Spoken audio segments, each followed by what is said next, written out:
Oh, can you hear me? You hear it talking to me? Yeah. Yeah, you might be muted. Check to see if In you're a muted time when of you. universal deceit, telling the truth is a revolutionary act. Mic check. Mic check. 1, 2.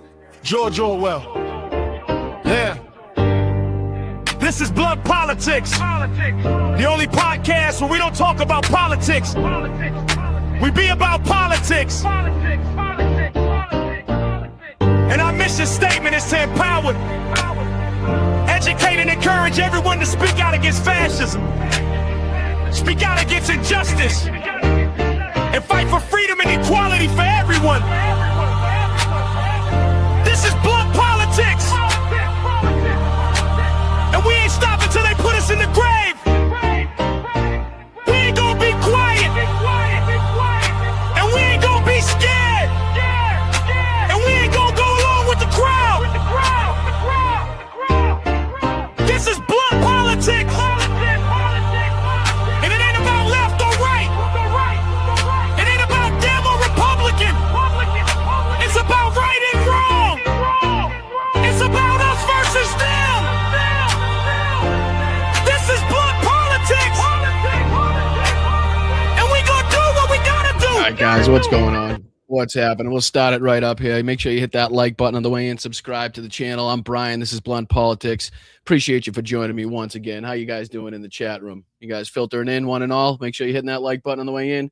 You guys want to come in for a second so I can say hi? You guys are deserving of that, right? You guys make and built this platform. What's going on, Twiggy? What's up, Trina, over there on Twitch?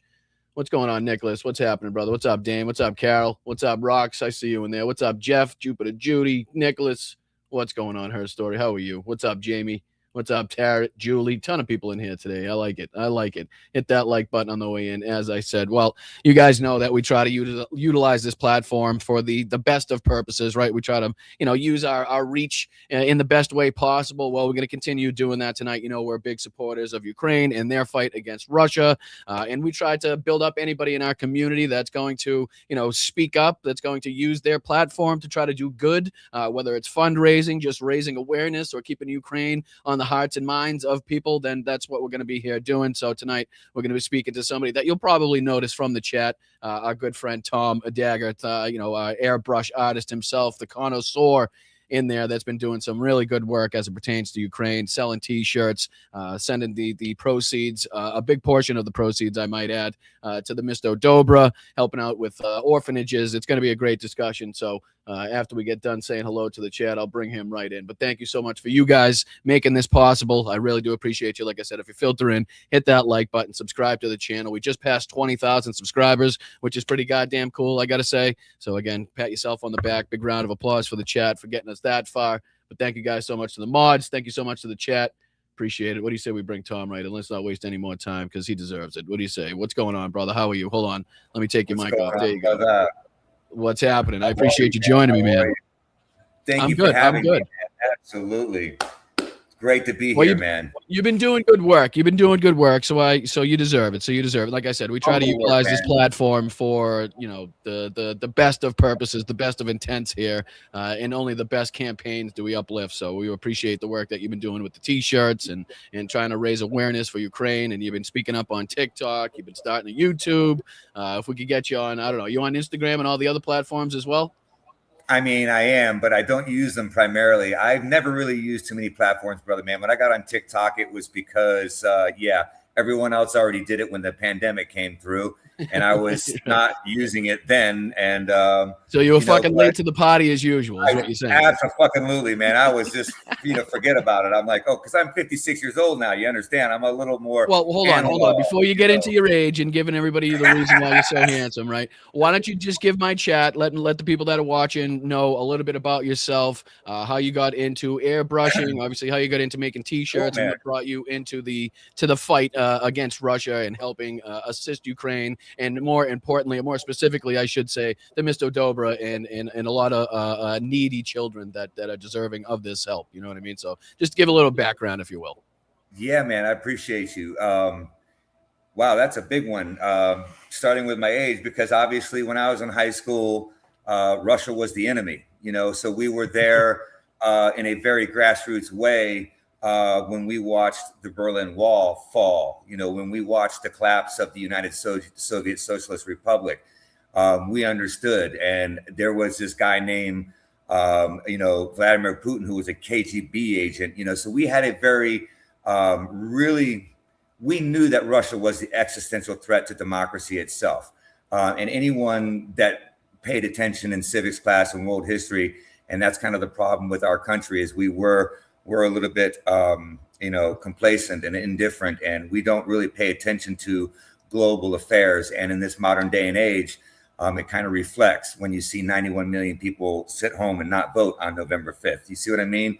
There's a lot of consequence to complacency. I gotta say, you're really good at bringing up the very important facts and the details of this. You're shit at talking about yourself. I gotta say, you're very not good. You're very not good at this self-promotional aspect. This is the issue. The children are the issue. I totally understand it.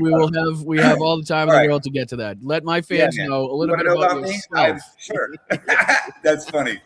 Listen, man, I appreciate that, man. Listen, I'm just a simple, airbrush artist. I'm just a simple American and a proud patriot. I was born on MacDill Air Force Base. I do have all the respect in the world for the 5 branches of our military. But my dad taught me pretty young that it is the Constitution that he swore an oath to protect. And, so me growing up, I had a very Gen X mentality. And I really truly believe that our country is in great peril right now. So growing up and having, the background of knowing, who Putin was and what the world was, I just grew up as any other United States citizen would. Starting a business, being an airbrush artist, let me tell you, that's a unique way to get painting. It's an American art form. Airbrush is something that, as soon as I saw it, I fell in love with it. But I was also an old guy. I was 37 years old. And my family was like, "You're going to do what?" I'm like, "Well, I want to paint. I want to airbrush." And they're like, "You want to what? Go get a job." I'm like, "Nah, listen, my back surgeries are telling me that I'm going to learn how to paint." And so I just fell in love with painting. And it turns out that airbrush was a pretty cool medium and substrate. And down here in Florida, man, at the beach, it was just hand in glove. So I started at a flea market, barely with a pot to pee in.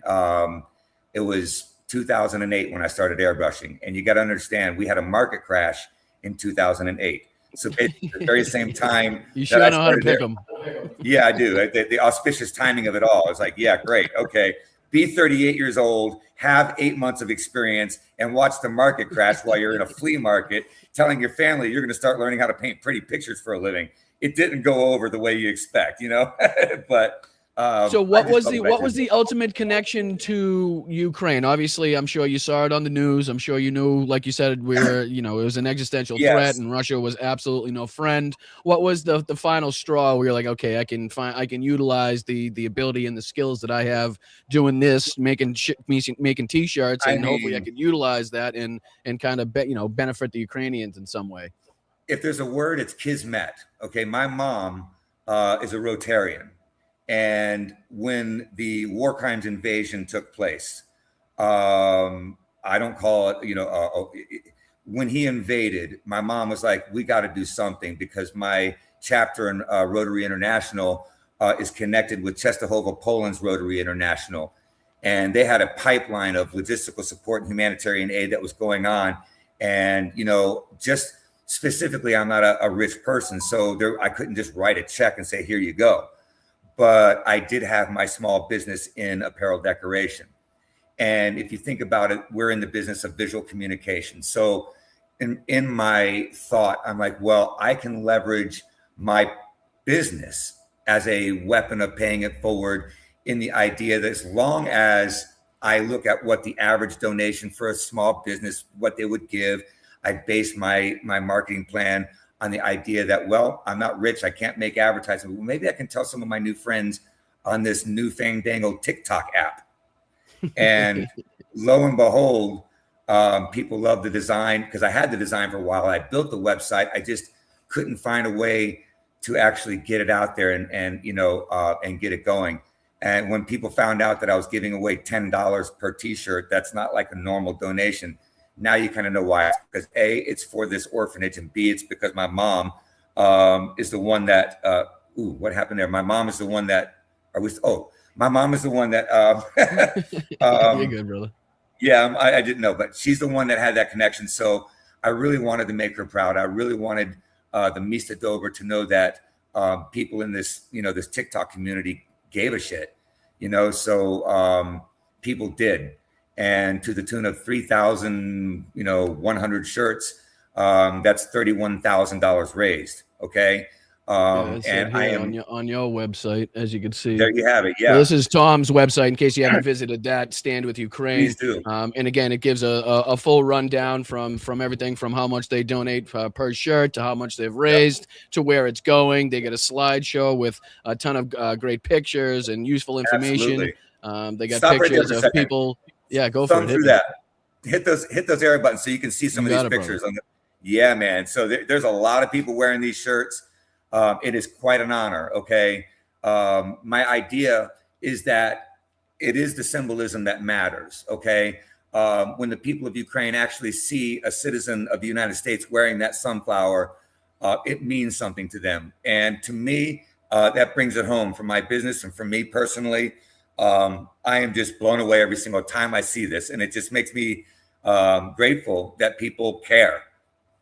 So that's kind of why I'm going to always hope that there's my man. Yeah. I feel like I've seen that guy before. Only once or twice, man, but hell yeah, man. And I always want to say thank you to you guys. So this website is a tribute to not only the Mista Dobra, but to you guys as creators. That's again why I'm not important. My brand isn't important.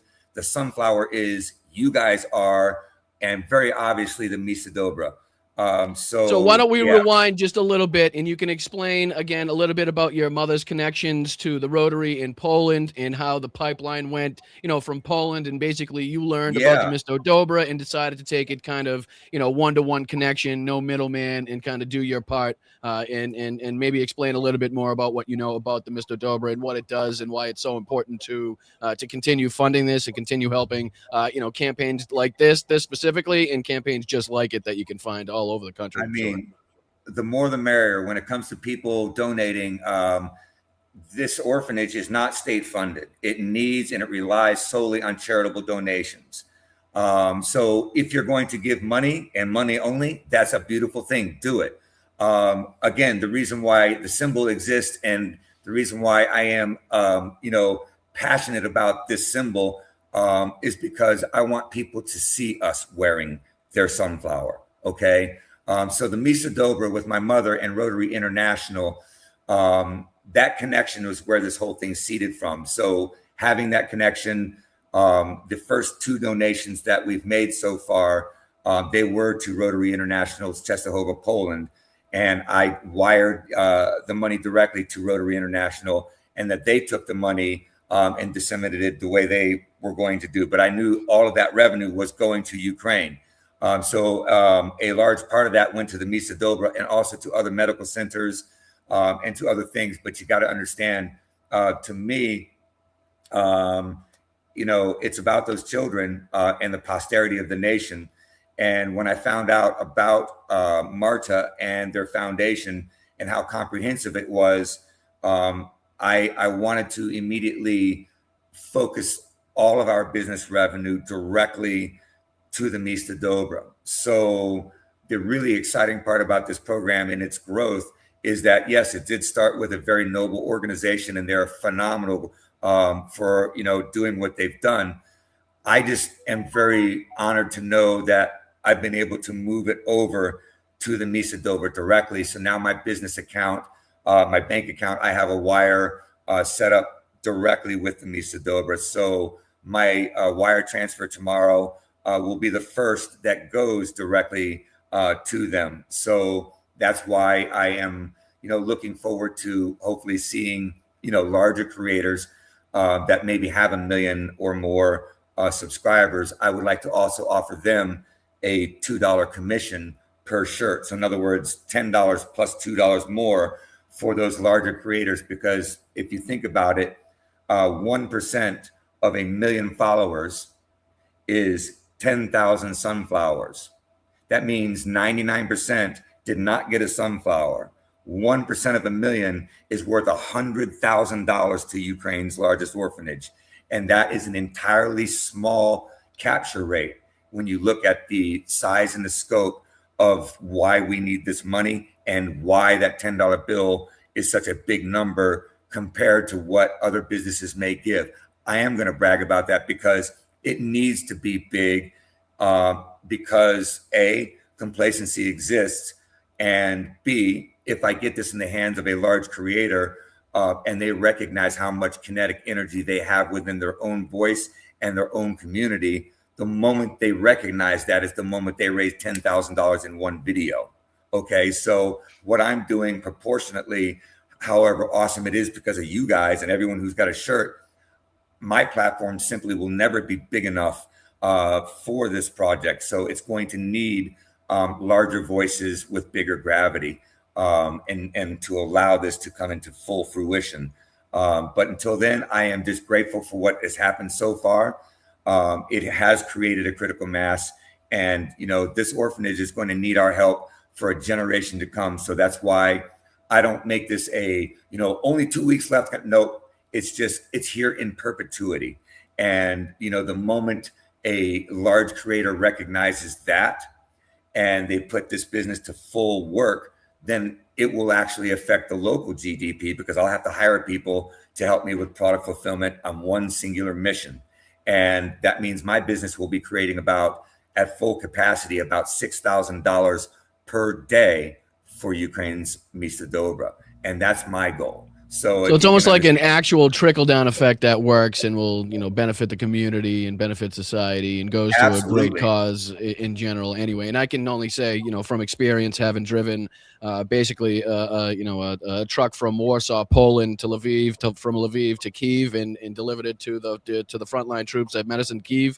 I can only imagine how appreciative the people are. And when you talk to Marta and different people associated with the Mista Dobra, how thankful and grateful they are for people that do not only wear the sunflower, but are willing to speak up. And obviously, having contributed the amount that you've contributed so far is no small, contribution. You know what I mean? It may be small in comparison to what they need, and small in comparison in what's going to be raised in totality. But if you look at that singularly, that 31,000. I mean, we raised, I think it was roughly 25,000 here for the last NAFO campaign. That's with the 69 Sniffing Brigade to raise a truck for the 72nd Separate Mechanized Brigade. So again, that's $7,000 more than that, which is absolutely substantial. Nothing to shake a stick at. Yep. So you should be very proud of yourself for having stuck through this long. Because like I said in the beginning, and I told you it wasn't going to be as easy. And I know you were gung ho in the beginning. I was prepared.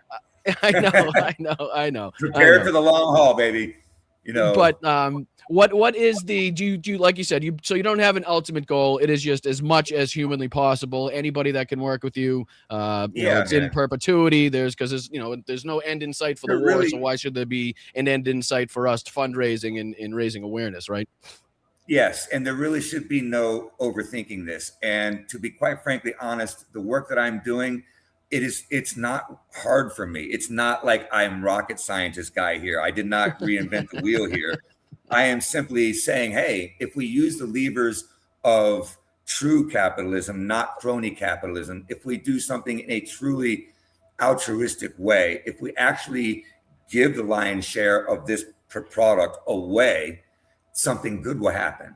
Okay. And believe me, the 30% or so that's left over on that shirt will allow me to hire an employee at $25 per hour. Okay. And that's saying something to the fact that our Ron DeSantis in Florida can suck it. We need to be able to rub it in the noses of local GDP.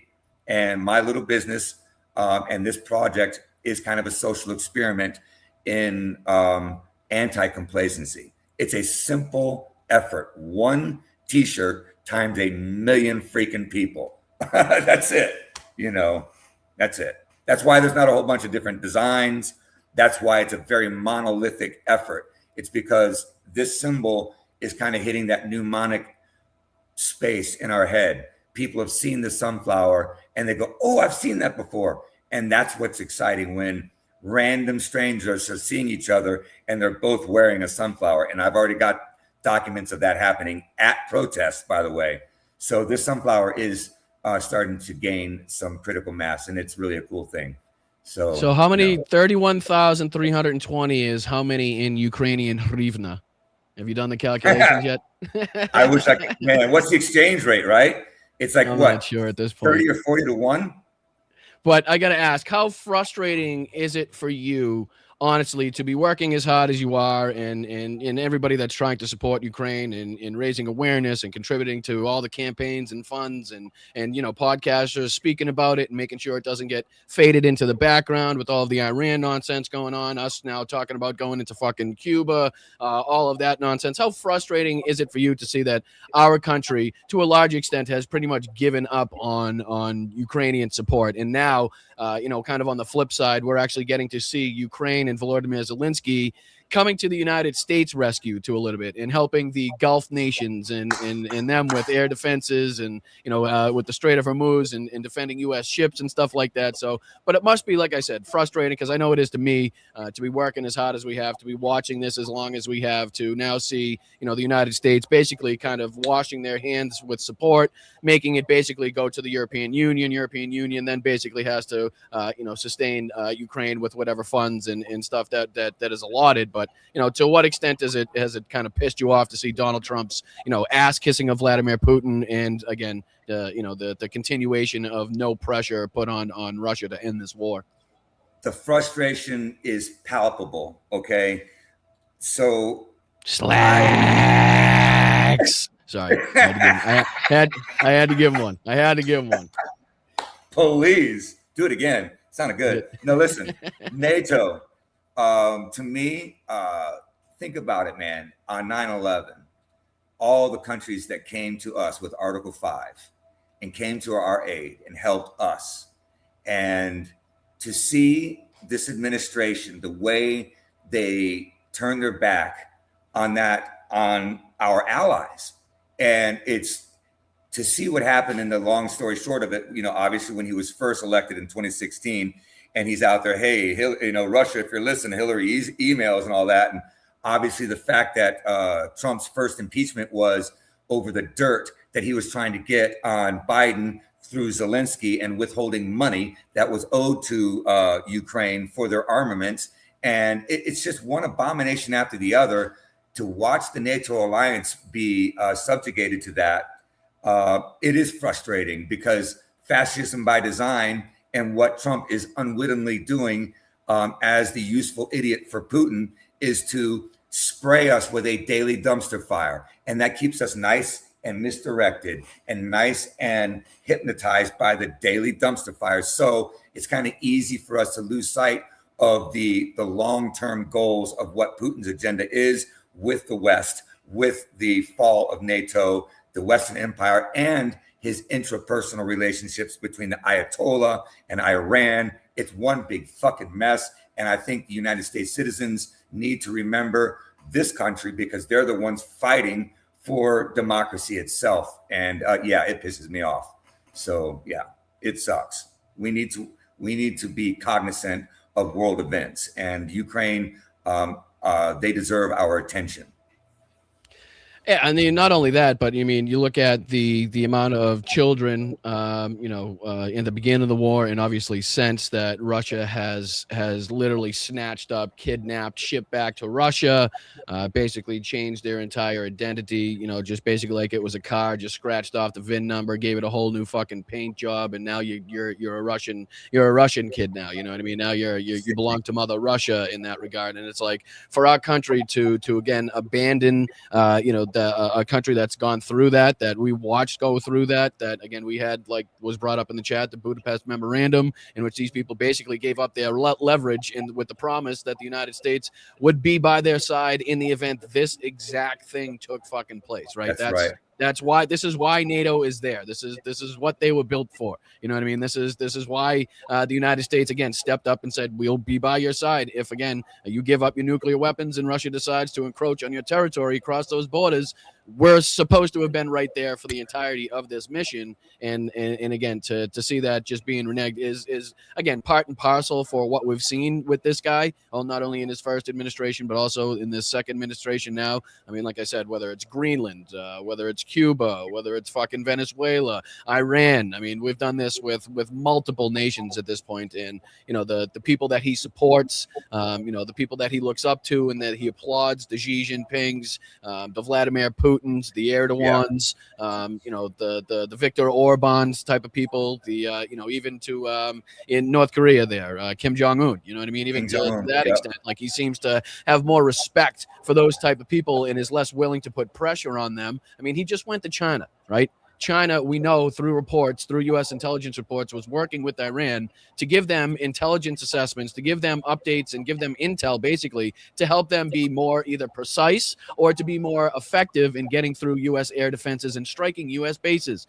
killing United States service members, right? So it's like you would think if you were the United States president, you would utilize the first trip to China that a president has made in over 10 years to, again, put some pressure on him on the world stage in front of cameras. Tell him, hey, we know what the fuck you did. We know what the fuck you're doing. How about we cut this shit off? How about we knock this off? Or again, even to make it like, you know, an actual trip that usual, like typical heads of state have and sign agreements, much like Vladimir Putin on his recent trip to China. Right after right after Donald Trump's plane took off the runway, Vladimir Putin's plane landed. And they got 20 plus agreements signed where we signed 0 with China. And again, not saying we should, but Donald Trump's coming back and making it sound like we got some huge economic boon from this trip. And we got empty promises. We got fucking maybes, possibilities, and kindas. You know what I mean? Other than that, we didn't get anything. It was just a big fucking, you know, taxpayer-funded vacation for the Epstein class pedophile ring to go over and see some fucking Chinese sites. Basically, that's all it was. So I don't know what say you with the craziness and how he's, you know, much more, much more amenable to the dictators and the strongmen and the authoritarians in this world than he is to the people we're supposed to be calling our allies or who are our allies. You know what I mean? Absolutely, man. The only thing that comes to mind is the word kakistocracy. And that we are a bunch of, well, the administration is a bunch of inept yes men and women. And you pointed in on Orban. And I got to say, Hungary, for what they did, I think that was a very nice telltale. And if you know, to the winds of change, because you got to think about when you said where Trump is basically a sycophant to all the world's dictators. And he is basically the little lapdog. If he were, you know, in the group of all the dictators and they were all in the bar, Trump would be the one that all the other dictators would be making fun of. He would be the brunt of all the dictators' jokes in the bar. Okay. So to me, the idea though, that Trump is so desperate for their attention, it gives those. To your point, that's such a great point. I mean, and there's a great example and many examples you could point to that we brought up on the show, like the little seat that they had Trump sit on next to Xi. I don't know if you saw that. I don't know if you saw that. It wasn't, and again, it wasn't like extremely noticeable, right? It was just this like little slight. And I brought up the point. Do you remember when Vladimir Putin brought in his, I think it was like a black lab with Angela Merkel? I forget what year it was, but Angela Merkel was meeting with Vladimir Putin. It was reported he had intel to suggest or knew it was basically a widely known thing that Angela Merkel was afraid of dogs. She had a fear of dogs, basically. So what Vladimir Putin did was in this televised meeting that they had, he just basically let his black lab roam free in the room. It ended up kind of sniffing her leg and sitting next to her. Nothing really happened, but, you know, it was to make her uncomfortable. It was like this. It was like, you know, the gamesmanship, this trolling that, you know, that we saw a little bit of. And again, I know it's kind of their thing, but to line the little kids up for the Epstein class coming off Air Force One was a visual.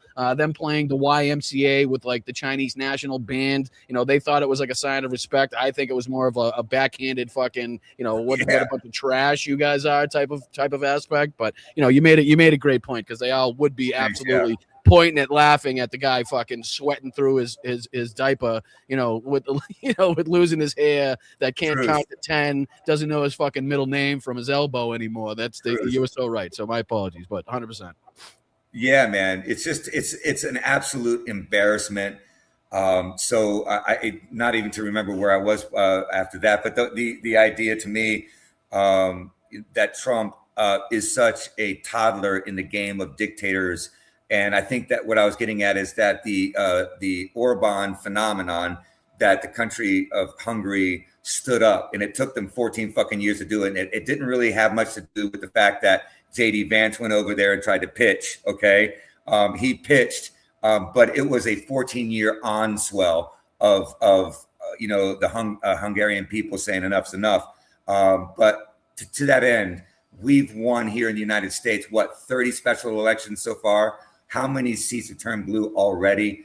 To see the last-ditch effort of our vote, the sovereignty of our vote. I mean, the fact that the Confederate states are trying to rise again, and the gerrymandered districts, and taking away the Black community's representation is just an abomination.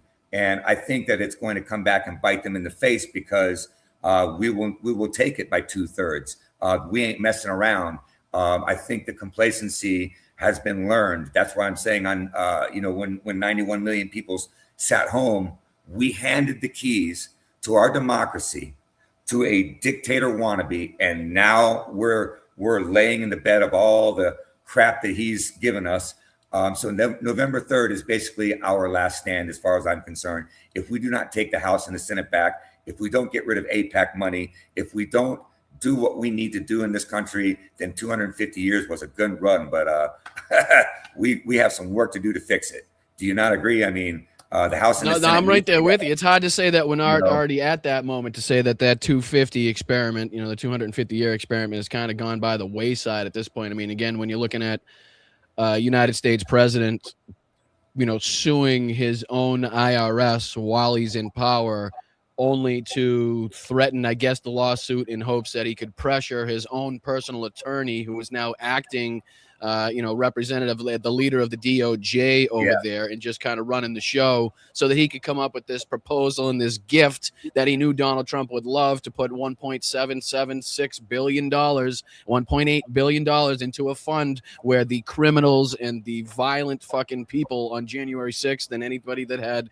any wrongdoing and criminalities, involved with the 2020 election, the fake election scheme, anything at this point, his private militia, as I've been saying, the Oath Keepers, the Proud Boys, like this is now making it so that they're not only going to be on his side and loyal to him for quite some time now, but they're going to be very well fucking funded at that. You know what I mean? So it's like, what's he planning? You talked about the Confederate states trying to rise again. You also brought up the special election run that the Democrats have been on, which I think has kind of brought upon this, like, fuck it, we have to win at all costs attitude from the Republicans, and throwing away the redistricting map drawn in Virginia, Mississippi, Alabama, Texas, Florida, you know what I mean? It's like, so I think the writing was on the wall for the GOP, and they were saying, okay, not only are they kicking our fucking asses in all of these special elections, but even the ones that they're not winning, they've flipped the script as far as numbers and percentages that people are either voting for Trump or voting for Republicans. So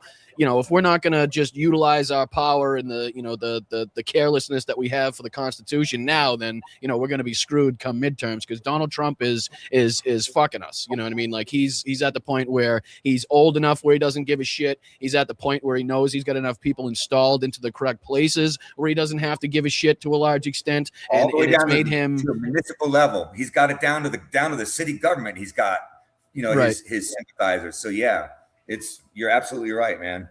Well, he's got the Pentagon, he's got the Supreme Court, he's got the House, he's got the Senate, you know what I mean? He's got the DOJ, he's got the FBI, he's got the DNI, you know what I mean? So he's got everybody in place right now to do this. And again, it's coinciding with his, mental decline and his cognitive decline, and it's revealing this lack of wanting to beat around the bush anymore. So we've seen a lot of this typically things you'd hear said behind closed doors, now just being said outright. Whether it's this fund and talking about funding again, January 6th criminals in broad daylight. Like, that's something that would be unspeakable. It's unheard of. It's unheard of now, but you go back 10, 15 years and that would be a laughable aspect for a United States president to try to get away with. You know what I mean? Maybe not 10 years ago, but before then at some point. I know we've gone through a pretty substantial shift politically in what's acceptable and not acceptable in the last 10 or so years. So maybe that wasn't the best example. But I mean, to that point, it's just,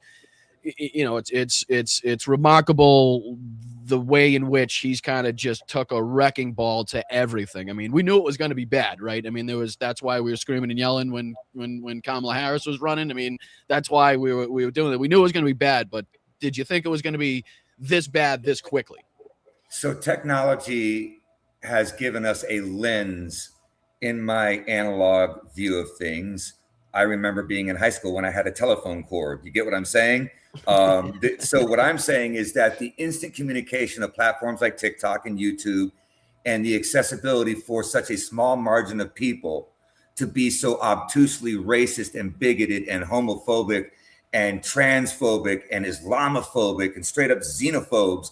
And it's all magnified under the lens of this camera on a phone and a platform like TikTok. So it kind of gives the illusion of the Triple K and the Proud Boys mentality to being a larger, more substantial entity than it actually is in real life. What I'm saying is there are really not that many of them. They're just loud and obtuse and they're dangerous.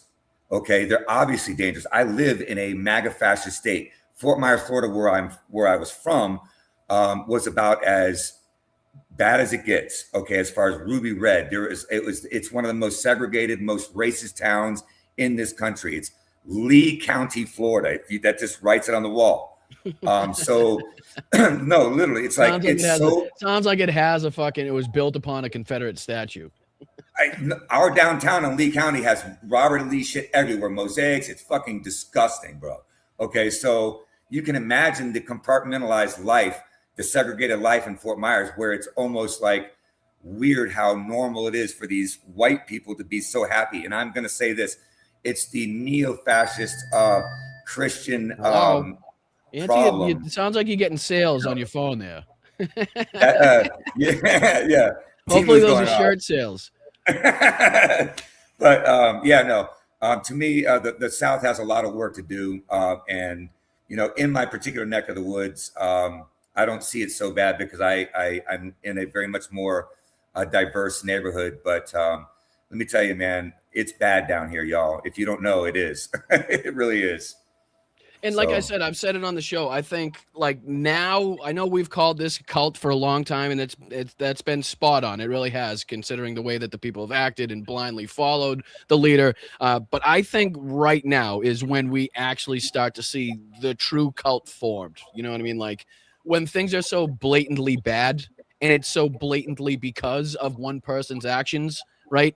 And you still have people that are unwilling to, the Benny Johnsons and, pick your poison as far as somebody that's, firmly in the camp of Donald Trump now and isn't, at least to the point of, as sickening, as egregious as they are, the Marjorie Taylor Greens, the Tucker Carlsons, the Tim Dillons, the people that, I give no credit to and that I have no fucking quarter for, but are at least to some extent calling out the ridiculousness and calling out I said no new wars. Meanwhile, we've done nothing but start wars, or, I'm going to lower your energy costs in the first fucking 100 days of my, we've seen them explode as far as energy costs, gas prices, what people are paying, when we see the fertilizer crisis actually hit, what that's going to induce, the Pacific Asian markets and the European markets and the trouble and the hassle that we've caused them with the Strait of Hormuz being closed. It's just I don't know, the whole fucking thing stinks to high heaven. And I think right now is when you start to see that cult actually become a cult, right? This is when people have to literally be in a cult not to the hardliners. not to see what the fuck is actually taking place. And that's why I always consistently say the people that are going to be left surrounding Donald Trump are going to be the same people that were surrounding Hitler in the bunker in the final days of World War II, just before he took his life. They knew it was over. The writing was fucking well on the wall before April 1945, right? You know what I mean? So these people sticking with him knew that they were going down with the Titanic, but they didn't want to see a nation. They didn't want to see a country. They didn't want to see a world without National Socialism. So they took out, them, their families, in the case of the Goebbels, and they were unwilling to go on living because their dear Fuhrer, in the way that they had been living for the last 13 years or more, had crumbled. You know what I mean? But this is what we're going to see, like the light bulb and the star theory, where it burns brightest right before it burns out. That's what these assholes are going to be. So we're going to get more frustrated. They're going to get more egregious with their attempts to defend and obfuscate the things that they have to defend against more egregious. Right. Seeing with this $1.8 billion slush fund for his fucking, for his basically his mobsters. That's the green light I'm worried about. These fucking that right there.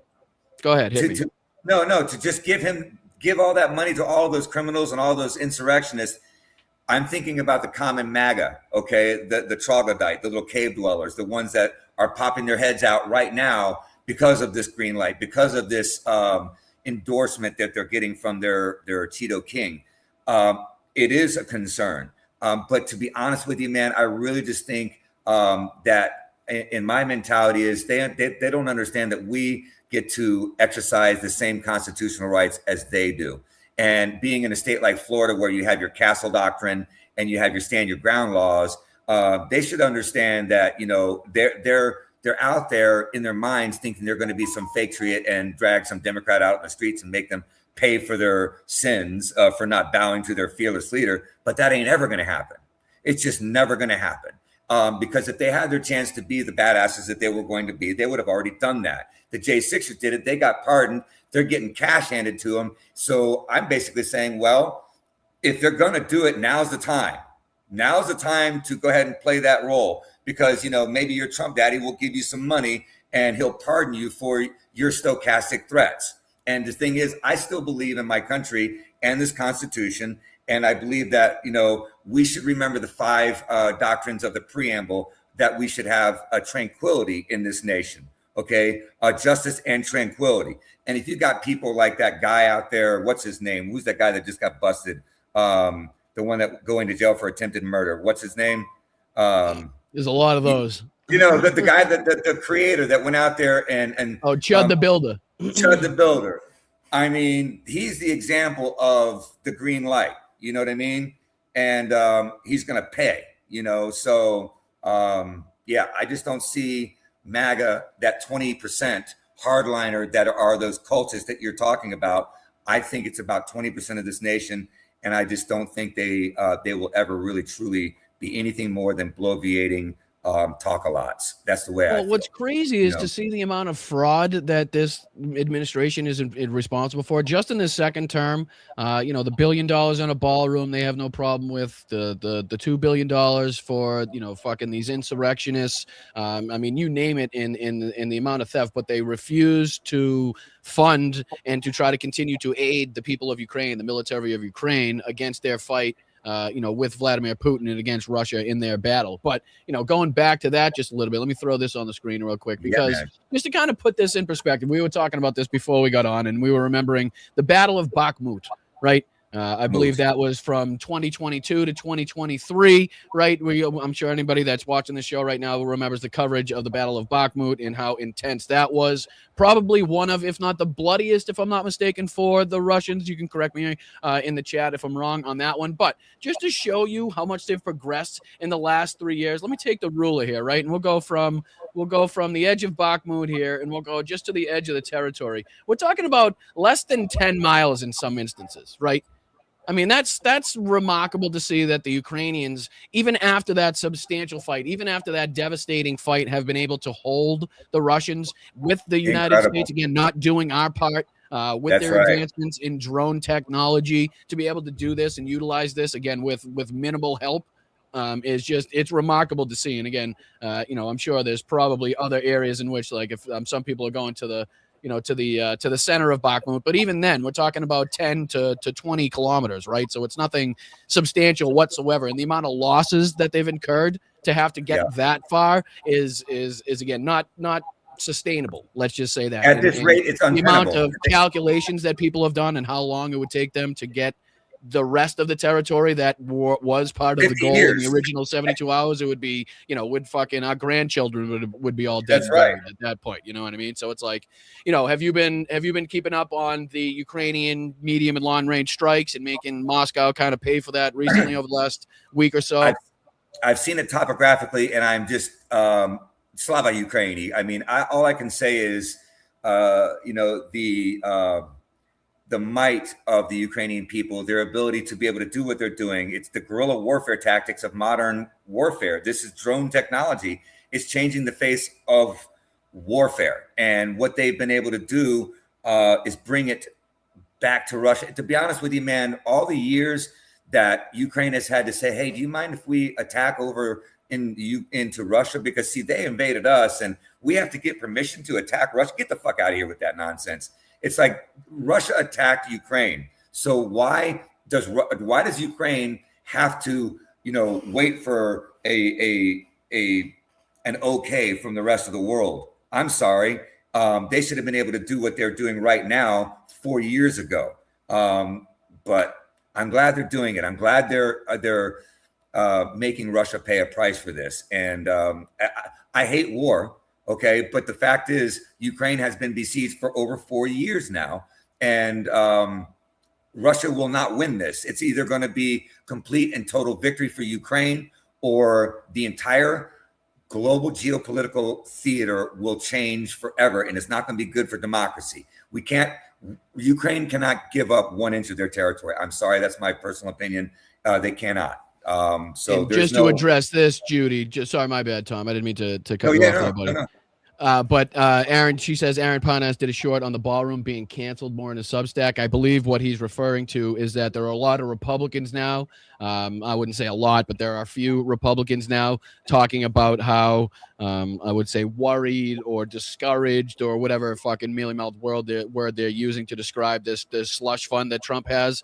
Obviously now some of them even, I believe now, I forget his name, my apologies, but somebody that Donald Trump had basically just supported one of his opponents is now vowing to kind of use his time now in the rest of his time now in politics, basically, while he's in there to basically go against all of these things. So hopefully now we'll see somebody or some people speaking up against the ballroom in here. Obviously, Donald Trump says it's going to continue, but I believe that's what Judy is speaking Leopards about. Eating faces. What is it? Leopards eating faces. Let's see it happen. Let's see a little cannibalism in the MAGA fascist party, because right. Well, that's why I try to highlight as much as humanly possible. When again, Marjorie Taylor Greene, when she's speaking out against Donald Trump, there, you know what I mean. I like, even though she's a huge piece of shit. There, she is. But again, I'll use her words for our political benefit to go against, whatever bullshit is being espoused by this asshole now, which is so dumb that you can't get Marjorie Taylor Greene on board with it. Like that's the fucking point of it. You know what I mean? I mean, yeah, that's where we are right now. That's where we are right now. It's fucking, it's insane. It really is insane. But going forward in this, have you seen any of the reporting lately that, Vladimir Putin is getting ever more, increasingly more worried about his security?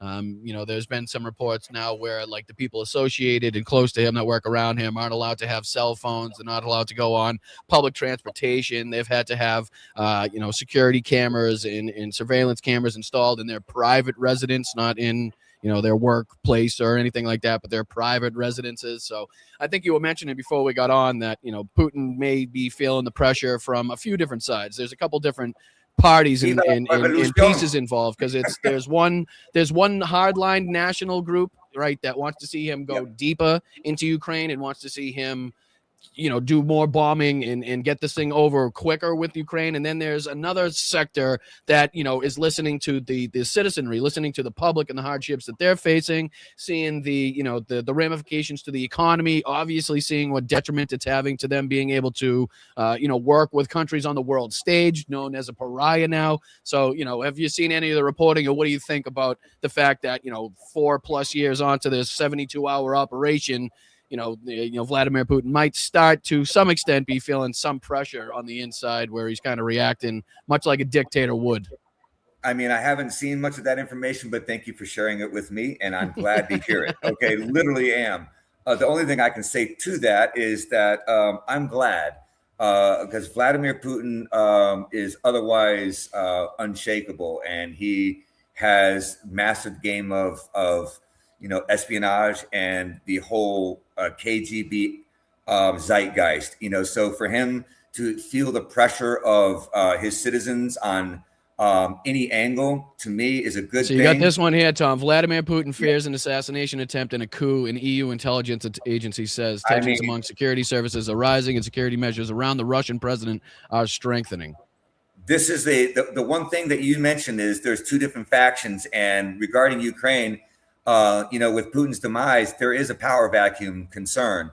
And I don't know too much about those other views, but hopefully, better heads prevail. And the people of Russia have been, groomed and gaslit for the last 25 years under his rule. So we're talking about an entire generation of people who have been socially disconnected from the rest of the world, and we can only hope that there's enough trickling in, to listen to these security measures and let me know what you think of these things, because it says in response to the FSO, whose primary mission is the physical security and protection of the highest officials of the Russian state, has significantly tightened security measures around Vladimir Putin. It says visitors to the presidential administration undergo 2 levels of screening, including a full body search by FSO officers. The FSO has significantly reduced the list of locations regularly visited by President. Neither he nor his family visit their usual dachas, their $1 million residences they have dotted all over the Russian landscape. So they've basically not been going to those because it would be too, I guess, noticeable. They think the satellites would pick up, obviously, his convoy or the trucks or the planes or whatever he uses to get to these places, and it'd be an easy mark. So obviously showing some signs of fear there. It talks about how since the beginning of the war in Ukraine, Putin has often taken refuge in renovated bunkers, particularly in the Krasnodar region, where he may work for weeks while Russian media continues public communication using pre-recorded footage. No visits to military infrastructure have been organized this year, in contrast to frequent trips in 2025. Communication networks in certain districts of Moscow are periodically shut down. As we saw during the Victory Day parade, they shut down basically the internet to make sure that the Ukrainians couldn't pick up on it and utilize that to strike the parade. Also goes on to say that FSO officers conducted large-scale checks using K9 units and are also deployed along the Moscow River, ready to respond to possible drone attacks. That's not so much out of the ordinary, I wouldn't say. The FSO now controls and approves any informational or media publication involving the president, relying on a secret presidential decree, apparently referring to announcements of Putin's trips and participations in various events. Personnel working near Putin are now prohibited from using cell phones. They must use devices without internet access. The employees are now banned from using public transportation and move exclusively using FSO transport. Surveillance systems have been installed in the homes of cooks, photographers, and bodyguards. And then it says here, he's scared. Sergei. He's scared. Yeah, he's scared. That's a good thing, man. It couldn't happen to a nicer guy. Really. I'm excited for him. I really am. I am. Because I mean, it's obviously a good thing now. We're seeing, coming into the spring and now obviously going into summer offensives, because obviously there's no spring anymore. I don't know about what happened down there in Florida, but we went straight from fucking 0 degrees to about 100 degrees. Here we just went straight from fucking, shoveling snow to the surface of the sun type of shit. So we had no summer, but going into the spring and summer offensive months that we're seeing, obviously when activity increases, seeing the ground thaw out, which is more likely to be able to hold, armored carriers, armored personnel carriers in armored vehicles, seeing the days, how much light is in the day is increasing. So they're going to be utilizing that. I don't know if that's going to be a good thing now with the proliferation of drones. I don't know if you want to be out there too long in broad daylight anymore. So it's going to be crazy to see the transformation in warfare going into even this summer, and how the Ukrainians, I mean, when I was there, we were lucky enough to get to tour multiple different drone facilities.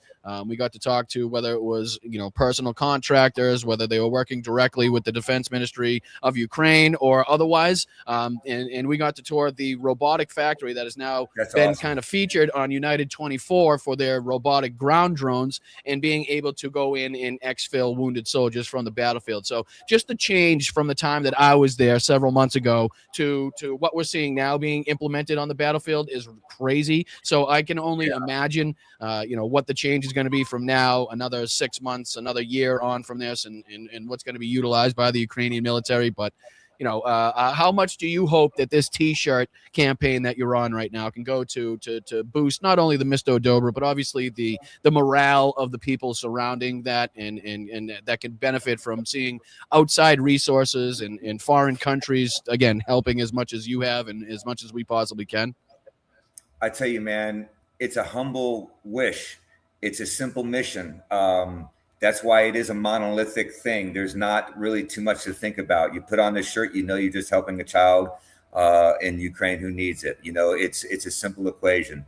The scope of the tragedy, it is something that I honestly would love to see this be a national attention. And to me, just to be in the background, being busy printing shirts all day would be a really cool thing.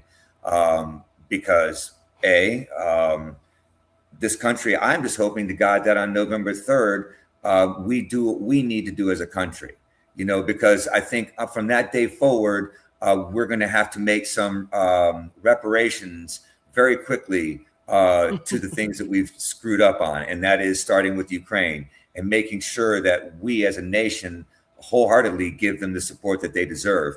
I'm just one man. I'm just a small business owner.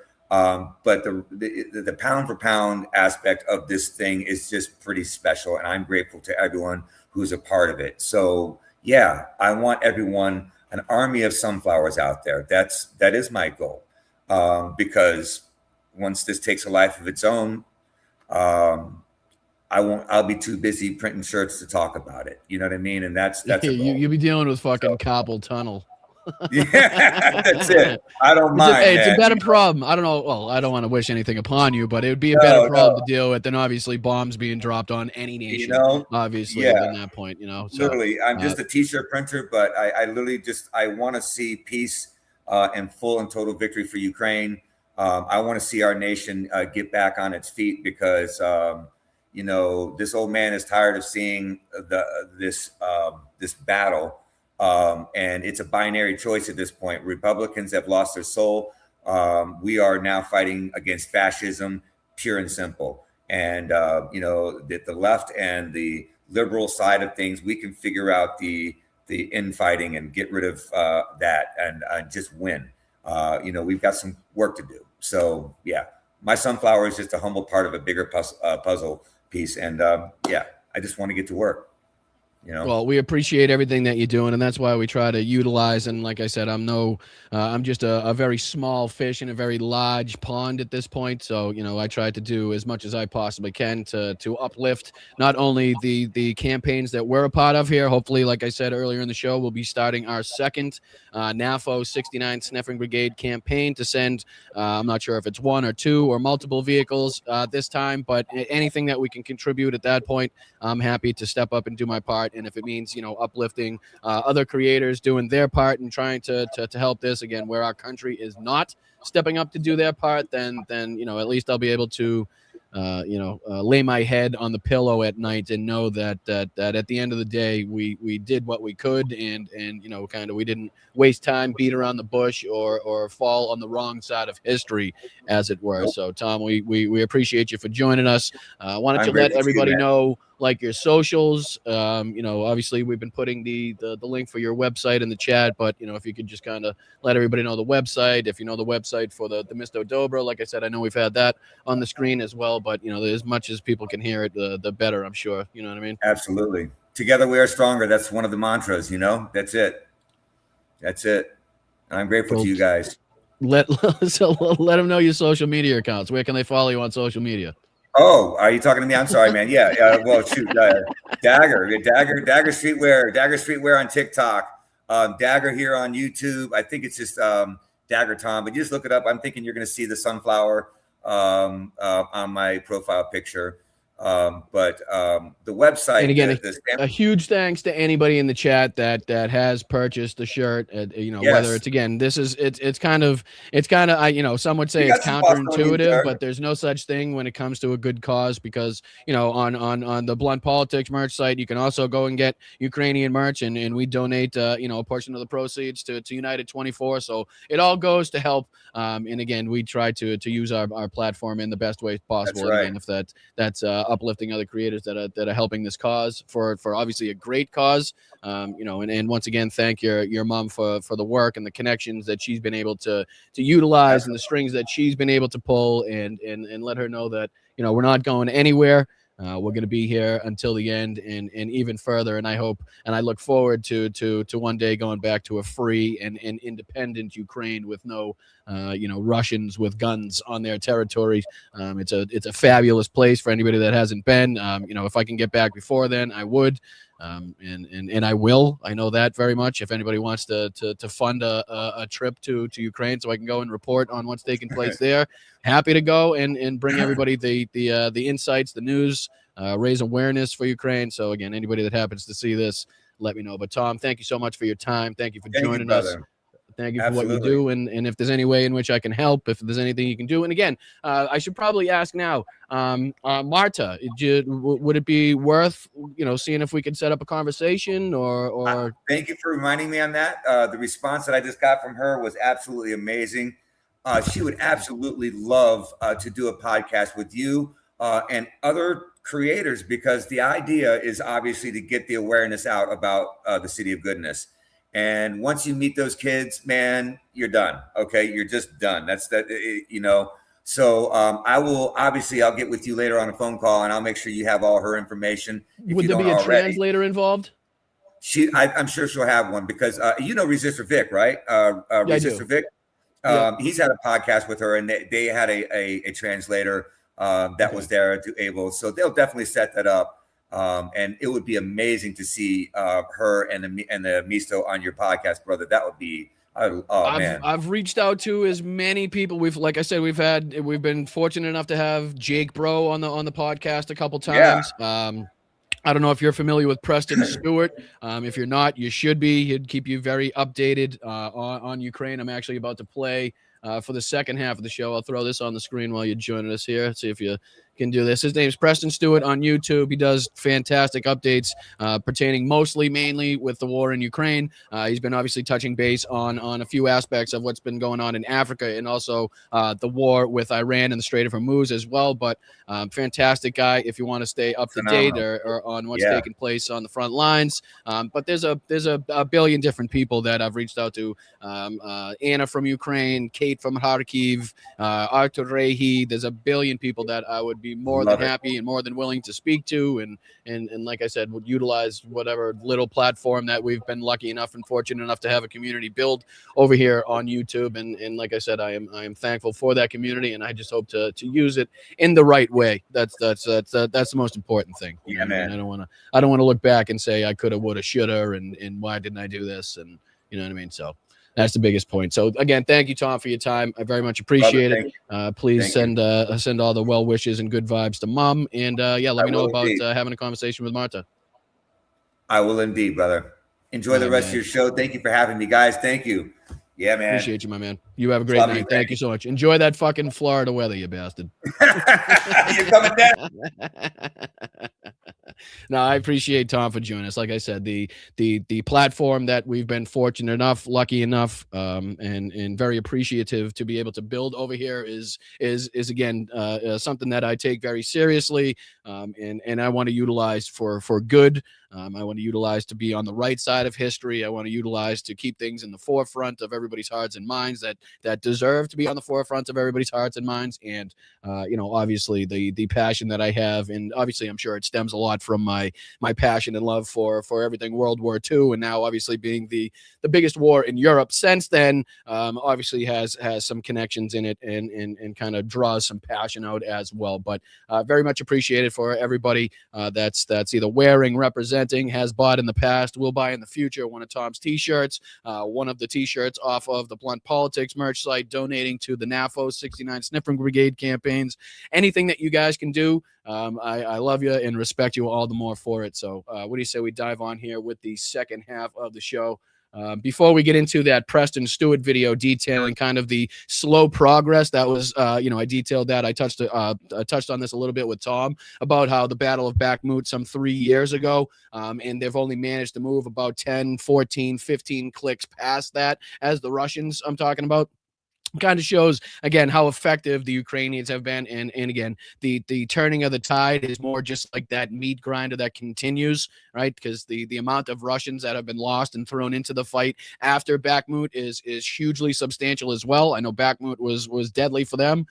But, even past that, they've thrown a lot of fucking people into the meat grinder without a lot of territory to show for it. But there was a couple clips here from this rich prick. Yeah, there it is right here. Let me throw this on your screen as well. This is just, again, ridiculously asinine and shows you that, again, if we shouldn't tax these fucking people into extinction, I don't know what we should do. But apparently Jeff Bezos or CNBC found some fucking reason, I don't know why, to sit down with Jeff Bezos in one of his plants, his factories or whatever the fuck, and ask him questions that are irrelevant and that we don't give a shit about Jeff Bezos's fucking answers to. But it's the answers that he did give that are sparking a lot of response to this. Basically here he says that you could double his taxes that Jeff Bezos pays. Let's just remind everybody again how wealthy Jeff Bezos is. And it wouldn't benefit anybody, especially a teacher in Queens. Somehow he was really stuck on like nurses and teachers from New York and Queens. Couldn't get the fuck off of that subject anyway. But there he is being asked this question, obviously about, his taxes. And the answer that he decides to give is basically, just I could pay more, but it really wouldn't help anybody. But again, it would help a lot of people. Yes, it would. Not only that, but if you and the rest of your fucking cocksucker billionaire friends were to pay a lot more in substantially more in taxes, it would very much help the roads, the bridges, the railways. We could talk about high-speed rail. We could talk about better pay. You know what I mean? We could talk about better wages for people in this society. We could talk about better health care. All of these things that we could talk about if, again, we decided to tax these bastards at an appropriate rate, in which we used to in this country not all that long ago. But listen to this bastard's answer on this one. Rate, even though you're paying an enormous sum in taxes, a lower tax rate than maybe I am. These people sometimes say that I don't pay taxes. That's not true. I pay billions of dollars in taxes. And it's a perfect, again, if people want me to pay more billions, right, then let's have that debate. But don't pretend, that's going to solve the problem. You could double the taxes I pay, and it's not going to help that teacher in Queens. And again, I don't think any one policy, I don't think any one procedure is going to help solve the problem, but it absolutely could help benefit that. It absolutely could go help to solve that problem a little bit, right? If we decided to tax these bastards at an appropriate rate. But for him to be like, oh, don't worry, I pay billions. And it's not the billions, it's not the sum, right, that we're talking about. It's the fucking percentage that we're talking about. Why you have people out there making $50,000, $60,000, $70,000 working fucking 2 and 3 jobs out there paying percentage-wise more taxes than you fucking bastards are paying, while you're out there raping, pillaging, and plundering the blue-collar workers so that you could buy your 14th and 15th fucking jet and go out there and date your 19th and 20th supermodel on your fucking 14th yacht. It doesn't make any sense to anybody. So this bastard out there saying now that, we could double it. Good. If we could, let's fucking do it. If it's not going to be any change, if you could do it, even if we don't see an impact, let's fucking double them anyway. That's where I'm at. But this is where the prick decided to basically gaslight the entire fucking nation at this point, the entire world, depending on who's watching this interview. He's asked what he thinks about Trump during his second term. He's given, the tariffs. He's given the instability in the market, gas prices, I think, as part of the question. And he goes on to tell everybody that he thinks Trump is more mature and more disciplined a version of himself in his second term. I mean, what fucking alternate universe do you have to be living on? How much money do you have to be profiting from that fat orange prick in order to go out there and have to look like a moron to such an extent where you're going to tell people, after what we see with our eyeballs, what we hear with these fucking ears on our head from Donald Trump, to say that he's more mature and more disciplined? Like, get the fuck out of here, Chief. I don't know what this guy thinks he was doing, but he just made himself look like an absolute tool bag, even beyond this, like, I don't know, this like new age thing that he's trying, this new age look that he's going for here. But here he is talking about how Donald Trump is more mature. Sorry about the sound. I know it's a little low, but like I said, Twitter sucks on their sound. And again, it's Jeff Bezos, so it's not like it's that important anyway if you can't hear it. But again, listen to him try to gaslight the nation here. When I last interviewed you, it was about 2 years ago, President Trump had just won. He was not the president yet. And I'd asked you what you thought of him at the time. And you said that you thought that he had mellowed, that he was calmer. Yeah. And I'm curious now, here we are. Yeah. I still think that. 2 years later, we've had lots of we have wars and tariffs and all sorts of things that have happened since then. What do you think? I think he has. I mean, I'm comparing him to his first term. Yeah. And I think he is a more mature, more disciplined version of himself than he was in his first. Literally just got saying, asking the question, we've got all sorts of wars, all sorts of tariffs, all sorts of instability. But this guy goes on to say, obviously, because of, you know, the connections and the money that he's making off the backs, much like the, you know, the rest of the 1% is off of Donald Trump's administration here. These people are laughing all the way to the fucking bank, whether it's the, you know, the oil conglomerates or anybody else now making, you know, exorbitant more money because of the increase in prices that we've seen because of Donald Trump's fucking decisions that he's made here. But, you know, again, if that didn't make you want to strangle this guy through the fucking television, I'm not sure what was gonna. There was a couple more clips from this, but I won't subject you to too many of those. What's he say here? Something about if he ran Amazon the way he runs New York City, yada, yada, yada. What were these ones here?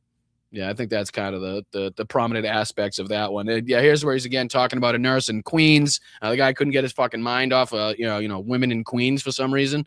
I don't know if he just saw somebody online before he hopped into this interview and it caught his eye, but you know, he's really fixated on the nurse and the teachers from Queens, as it were. But what do you say we jump into this one real quick, keeping with the Ukraine theme? And like I said in the interview we just had with Tom, the inability that Russia has had to, again, take substantial territory. And then I believe there's another one here, which was this other one that I was going to talk about, because I think we brought it up on the earlier show where the Ukrainians had made pretty, you know, some progress in and around the Zaporizhia front. So I'll see if I can pull that one back up in the background. But until then, here's Bakhmut was Russia's costliest victory, and it shows, basically just detailing the struggles that Russia has seen since the Bakhmut battle. And again, the lack of territory that they've been able to obtain while paying a very, very high price. As again, Preston Stewart, appreciate him. Let's see what we can get into. So 3 years ago today, Bakhmut fell and the Russian army kind of peaked. I mean, a lot of folks suggested at the time that this was the end of the Ukrainian military. They were set to collapse. Shoigu! Gerasimov! Sorry. It's every time I see Prigozhin, that's all I think of. In any day, and Russia would quickly take over the rest of Donetsk. Instead, the Russian armies advanced at a pace that Google Gemini referred to as a leisurely turtle, while they take more and more casualties every single month. So let's start out with a map view here to give you an idea of the area we're talking about. This is deep state map. Bakhmut is in Donetsk, a very important location for Russia and for Ukraine. That'll be important here in a second. But Bakhmut was one of these areas, kind of arguably the deadliest battle, the bloodiest battle of the war so far. This is Bakhmut in the middle of the screen. And what you're going to see here is the red territory held by Russia. Over here to the west, held by Ukraine.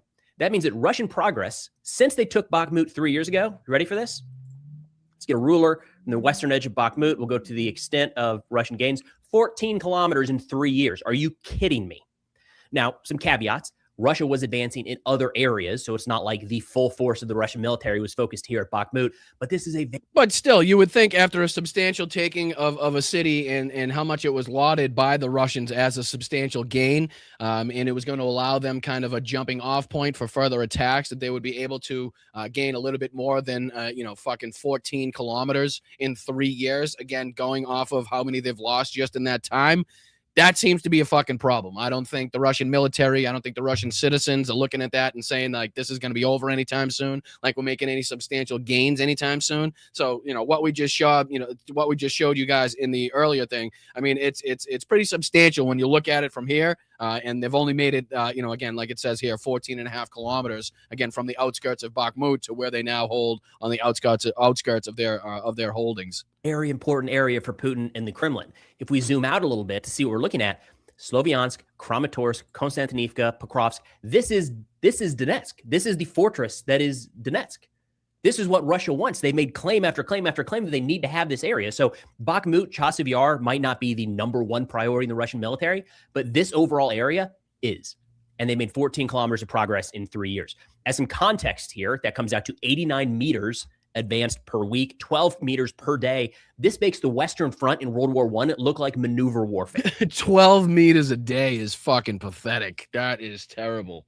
Again, when you put that into perspective and the amount of soldiers that have been eliminated or taken off the battlefield, the amount of, the amount of equipment that they have lost, the amount of pain that they've taken as far as strikes inside of their own territory in that time. Again, it's not a very good look. Doesn't seem like the momentum is on the side of the Russians, and it's a very good thing, again, going into the spring and summer offensives. For reference, I actually plugged this into Google Gemini, so AI, and just said like, hey, give me some stats. What does this mean? This distance over this period of time, what does that mean per day, per hour, all that stuff?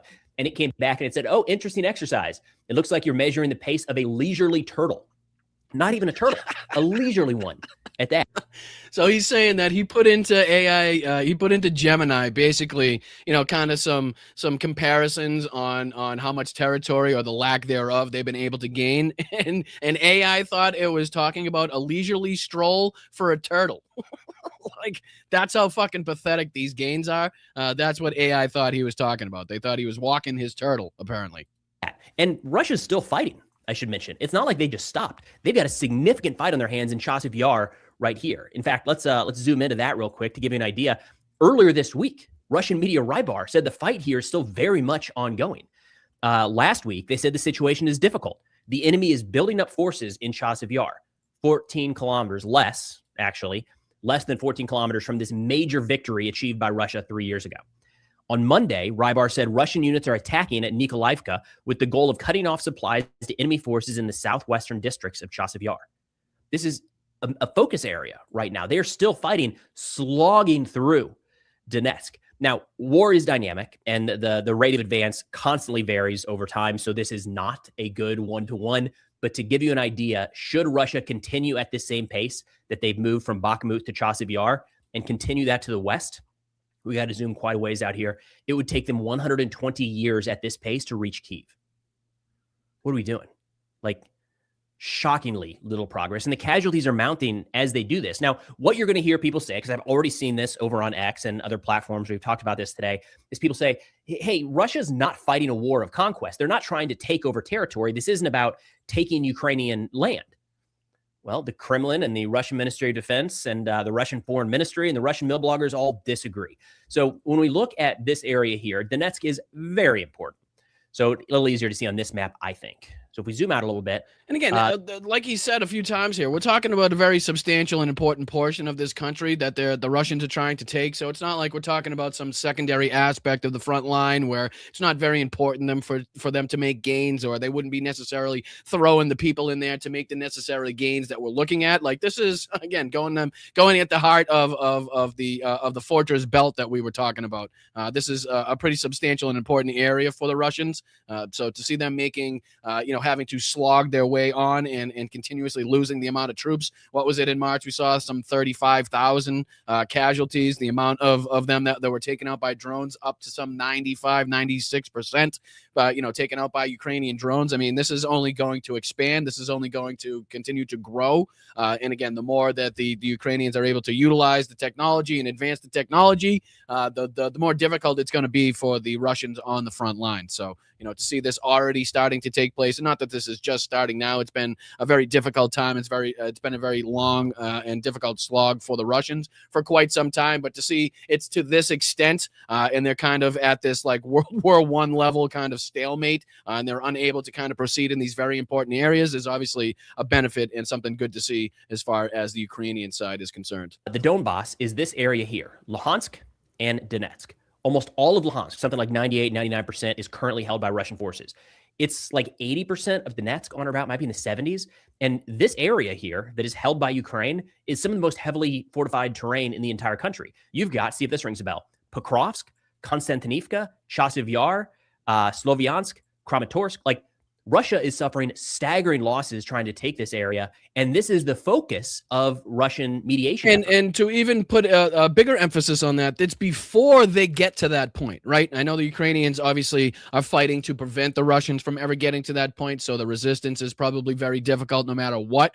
But, just thinking if they even do make it to that fortress belt, how long and how difficult it would be for them to get past that point, considering the difficulties they've seen even to get to that point. Again, isn't boding well for the Russians, regardless if they do see some sort of successes, even if they do see some sort of advancements. It's only kind of walking into that fucking meat grinder even further. That's kind of the only thing that they could expect there. If they utilize their artillery, if they utilize their drones and missiles to turn these places into kind of, rubble in like a Stalingrad aspect, which we know kind of made the fight,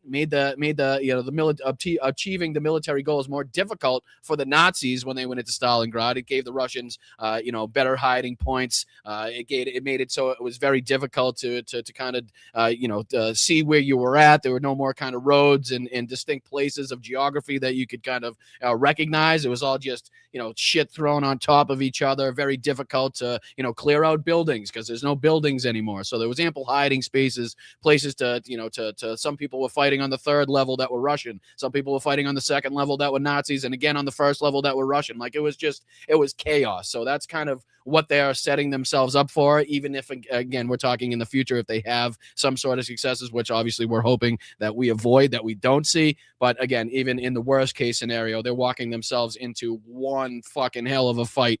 And it's not going to look good for them, I can assure you. As of late, if you go back to the June 2024, or just earlier this month, actually, let's start there. Lavrov said that Ukraine withdrawing from the Donbass was a precondition to even have talks. Like, Russia has not been able to take this over land. They've not been able to take this with military force. So it is a demand of theirs that Ukraine leaves the Donbass before they even sit down and talk. Back in June 2024, during a round of peace talks, Russia said Ukrainian troops must be completely withdrawn from the Donetsk and Luhansk People's Republics, and as well as Kherson and Zaporizhia. As soon as Kyiv declares it is ready for such a decision and begins a real withdrawal of troops from these regions, an order to cease fire and begin negotiations will follow immediately from our side. Donetsk is important. Don't let anybody else tell you otherwise. Like, it gets mentioned in terms of territorial control, it gets mentioned more than anywhere else. Like, this is the area, this is the terrain that Russia wants. In fact, Russia at the beginning of the war held an illegal referendum and claimed control over all of Donetsk already. So they say this is Russian. That seems like it was so fucking long ago. That's crazy. That is wild. At the beginning of the war and the referendum that they tried having here, and the elections that they tried holding. Remember that seems like it was. I mean, it was years ago at this point, but geez, that seems like a long way off. Where they just can't quite advance to get it. So yes, the slow Russian advance west of Bakhmut is very, very, very important. In fact, what you'll hear people say is Russia is fighting a war of attrition. That's what this is about. They're trying to demilitarize Ukraine, which has been, talk about epic failure of all epic failures. Ukraine right now, arguably the most well-equipped military in all of Europe. Great job, Putin. So when people talk about this being a war of attrition, they're kind of mixing up, what you want it to be and what it ended up being. There's no military in the history of mankind. And not only that, but you are describing this as a war of attrition. And again, I'm not saying or faulting you for describing it as that, but wouldn't it be more an attrition on the side of the Russians that we're seeing right now? Right. And again, not to minimize the difficulties and the casualties that the Ukrainians have faced either. But at this point in time, talking about the amount that we're removing from the battlefield, obviously talking about the Ukrainian military, the proliferation of the drone technology that they've been able to utilize, wouldn't it be more likely that it is a stalemate? The meat grinder is on the side again of the on the Russians. That's the way that I would see it. You know what I mean? We should get into a slug match war of attrition. That's not a good place to be. That is an awful place to be, especially for a 4-year conflict that is coming up. I feel like pretty soon we're going to pass World War I in terms of duration. No country wants to do that. Russia was forced into that position because their initial attempts at maneuver warfare and kind of bypassing Ukrainian defenses and taking over the country didn't work. So that's the situation Russia finds themselves in.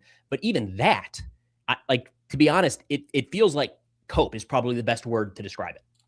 Again, so that's Preston talking about the difficulties since, again, the Battle of Bakhmut, which I'm sure anybody that's followed this closely enough will likely remember in how substantial and difficult of a battle that was. But to see that they've only, again, advanced some 14.5 kilometers from the outskirts of Bakhmut to the territory that they now hold. The outskirts of the territory that they now hold is, again, a win, a victory on the side of the Ukrainians. And again, very good, a very good sign to see that they're still able to have that much efficacy and effectiveness against whatever, again, attacks the Russians are throwing at them. But to switch gears just a little bit, let's just see here. I know there was one that I had. There was an IHIP. Yeah, I think there was this one that I wanted to put on. We'll take a look at a couple minutes of this, and I might even get you guys out of here a couple minutes early tonight, if you don't mind. You know what I mean? You guys all deserve a couple minutes off. But this was a couple of our friends, here from Jen and obviously Mike Nellis, and they were discussing a little bit of Trump's paranoia as he spins out of control and he hunkers down in the White House. And I think the questioning here is more of, what do you think Donald Trump's going to do? You think he's going to utilize that ballroom? And more likely, we could stop calling it a ballroom at this point. Like, it's a hospital, it's a military field office, it's fucking, it's a drone facility. It's everything but a ballroom at this point. Seems like Donald Trump is talking about the ballroom aspect now as being like just the protective dome. Like, that's just kind of like the secondary aspect of this whole thing. But I digress. But this is Mike Nellis talking about Donald Trump's comments. I think some of his comments of what he said before he got on Air Force One, and then I think they're going after some of what he said, I think, at the ballroom construction site the other day. But I figured there was a couple minutes of this that might be interesting to take a look at as well. So hit that like button, subscribe to the channel. Like I said, we'll take a few minutes of this. We'll get into thanking some people, and I'll get you guys out of here a little earlier. Did I say it wrong? It's a bunker. You spelt it wrong. It's Bunkah. You can leave off the H if you want, but most people will put the H just because it looks weird. You know what I mean? But it's a bunker. It's a bunker. But I appreciate you, Lightfoot. All right, let's dive into a couple minutes of this again. Shout out to the I Had It ladies and Mike Nellis here. Okay, joining me today in studio is Mike Nellis, a Democratic strategist and host of Endless Urgency on Substack and YouTube. It does feel like an endless urgency. Yeah. Yep, every single day. Yeah, I had a guest on one time, and I said, what have you had it with? Monet Exchange, very famous drag queen. Mm-hmm. And she said, I've had it with living in unprecedented times. I want to live in precedented times again. Okay, you brought to my attention a video of Jeff Bezos just this morning on the news. This is stunning. Let's play the clip. Oh, they're going to react to the clip that we just watched of Jeff Bezos. So we'll take a look at what they had to say, what they thought of Jeff Bezos here in this clip. Then, what do you think? I think he has. I mean, I'm comparing him to his first term, and I think he is a more mature, more disciplined version of himself than he was in his first term.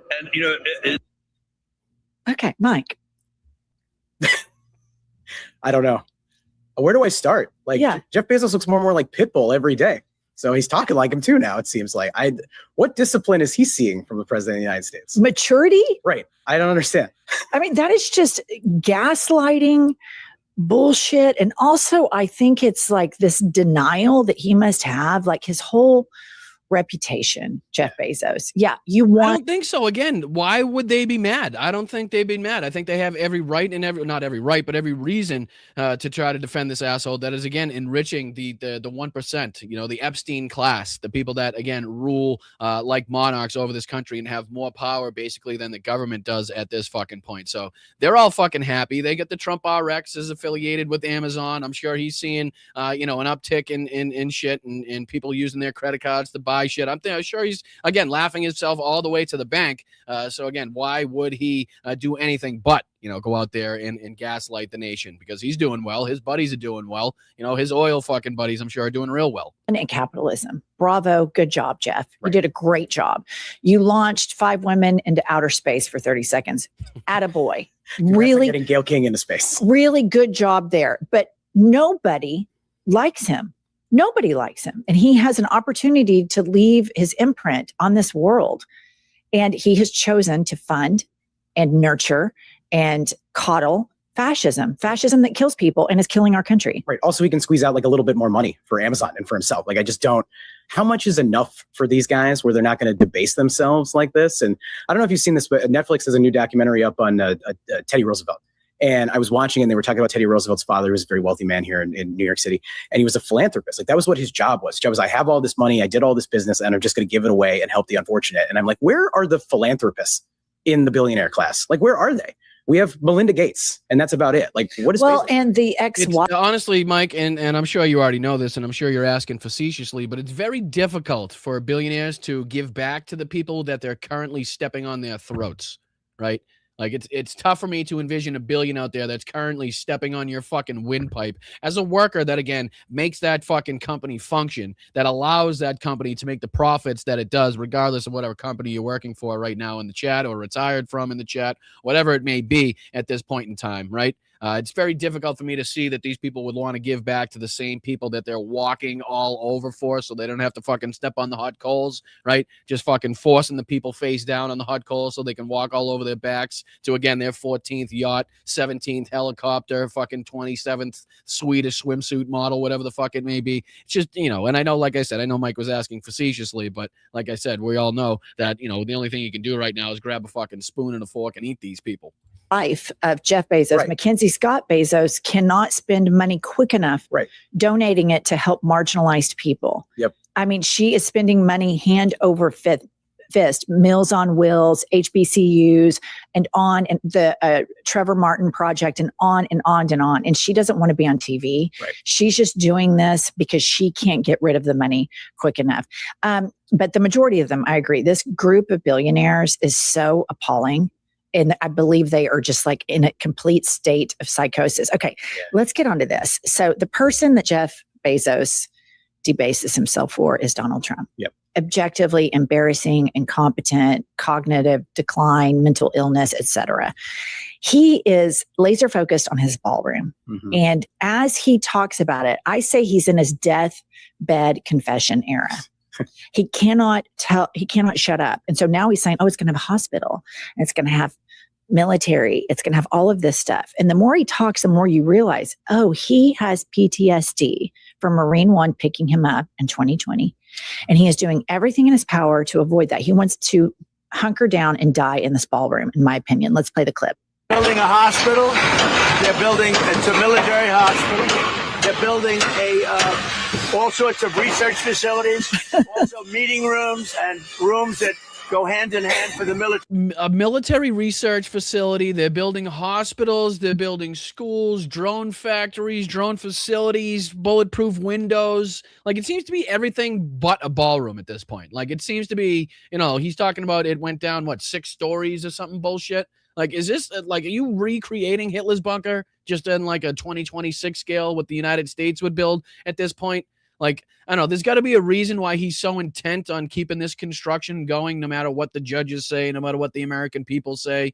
Like, I know he's only, like, I don't know how much of this he's going to get to utilize or use himself. I'm not sure when the actual process is supposed to be done. The construction's supposed to be done comparative to when his fucking orange, decrepit ass is supposed to be out of that White House. But again, it seems to look like to a lot of people that he's building this for his own fucking purposes. And, it could be that he's trying to, again, leave his mark, leave some lasting legacy where he knows everybody's going to be shitting on his grave no matter where it is. So he's got to build the fucking Arc de Triomphe, and he's got to paint the fucking, the reflecting pond blue and shit. Like, he's got to do all this nonsense, put Trump on the Kennedy Center, and he's got to do all these things to make sure that he can leave his mark somehow, because like I said, he knows everybody's going to go to his fucking gravesite, pick a flower off his headstone and wipe their ass in front of it and stick it right on the top of his fucking headstone, if in fact they actually give this son of a bitch one. But it's crazy to me that this is even happening, and we're discussing this at the same time we're talking about this like fake $1 billion ballroom that seems to be much more militarily involved, seems to be much more of like a data center almost, and like a spying aspect and like sense of security type of thing than it is a ballroom. But your guess is as good as mine. Let me know what you think in the chat. Is he doing this to kind of hide himself in it? Is this going to be a fucking sarcophagus to Donald Trump?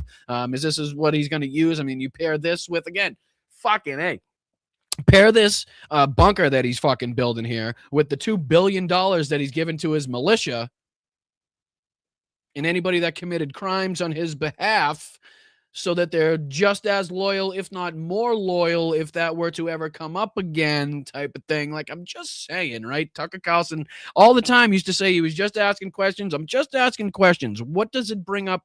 What does it bring up as far as like ideas or thoughts when I say, hey, not only is he building a fucking $1 billion bunker with a lot of military aspects, it seems like, but he's also taken $2 billion of taxpayer money to fund his private militia, to make sure they're the most well-funded private militia. And if they're not part of the militia, then they're the people that committed the crimes behind the scenes, the white-collar crimes that are going to be in place to do that again. Just saying. I mean, does that not seem like two things that are interconnected? I'm just saying. Using the ballroom. It's amazing how his hair is the same color as the sky. It's crazy. So what do you think? I mean, do you think this is his bunker, Hitler style bunker, where he's just going to go down there and that's going to be the end of it? Man, I don't know, but I do think he's like obsessed with his legacy. Like, I think he knows that he's not that far away from death, like one way or another. Either he's dying from something right now, or in the next 10 years, he's just going to die because of an actuarial table, right? And I think he is like, I got to build the Arc de Triomphe. I got to build this ballroom. I got to do this and that. And again, this seems to be like, I don't want to say the alternative to the thinking that he could be, building this fucking bunker for some nefarious purposes to stay in power. But this is kind of like, again, the other thought that people are having where, he's recognizing that his fucking last breath on this earth is not that fucking far away. And, the more things he can slap his goddamn name on, the more likelihood that people will have to remember him and have something to kind of, I don't know, eulogize him by or remember him by. I don't know what the fuck he's thinking. Honestly, who knows? I don't want to be able to know. But this is kind of the other, other line of thinking, as it were, to why he's doing all this nonsensical bullshit that, again, nobody in this country is asking for. Such a like old school rich person. Like Jeff Bezos, for all the criticism that we have of him, and it's legit, he's not building like giant monuments to himself in the sky, right? Like that's kind of. I beg to differ. He did build a big fucking giant penis rocket, right?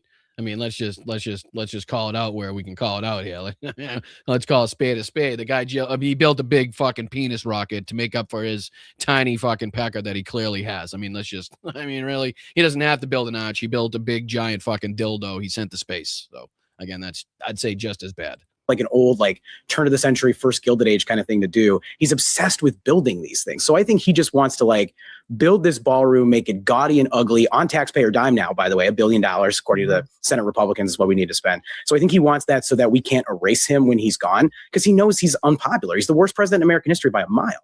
So I had a scholar that studies dictators and autocrats, Ruth Ben-Ghiat, on my show. And she said this is a feature of autocrats, a psychological feature, that they fixate on building a safe space because they operate from a default setting of fear.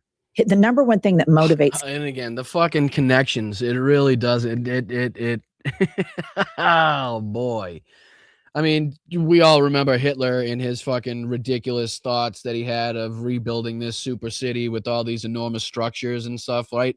I mean, the one-to-one connections are they never cease. They just never stop, right? It was all, oh, Brian, you're being hyperbolic. That's ridiculous to compare these two things. When I first started making the TikTok videos in 2015 or 2016 or whenever it was, and then obviously since we got into live streaming here on YouTube, everybody's, oh, you're not everybody, obviously the people that follow the show, not so much, but any detractors, any anybody on the opposition side saying that I was crazy. But I remember Hitler walking around. Well, I don't remember it, but obviously it's been brought up in history that Hitler spent multiple years walking around these models with Albert Speer, talking about the rebuilding of different. It's just, again, the same thing that we're looking at now. It's just we're kind of seeing it in real time, which is nuts.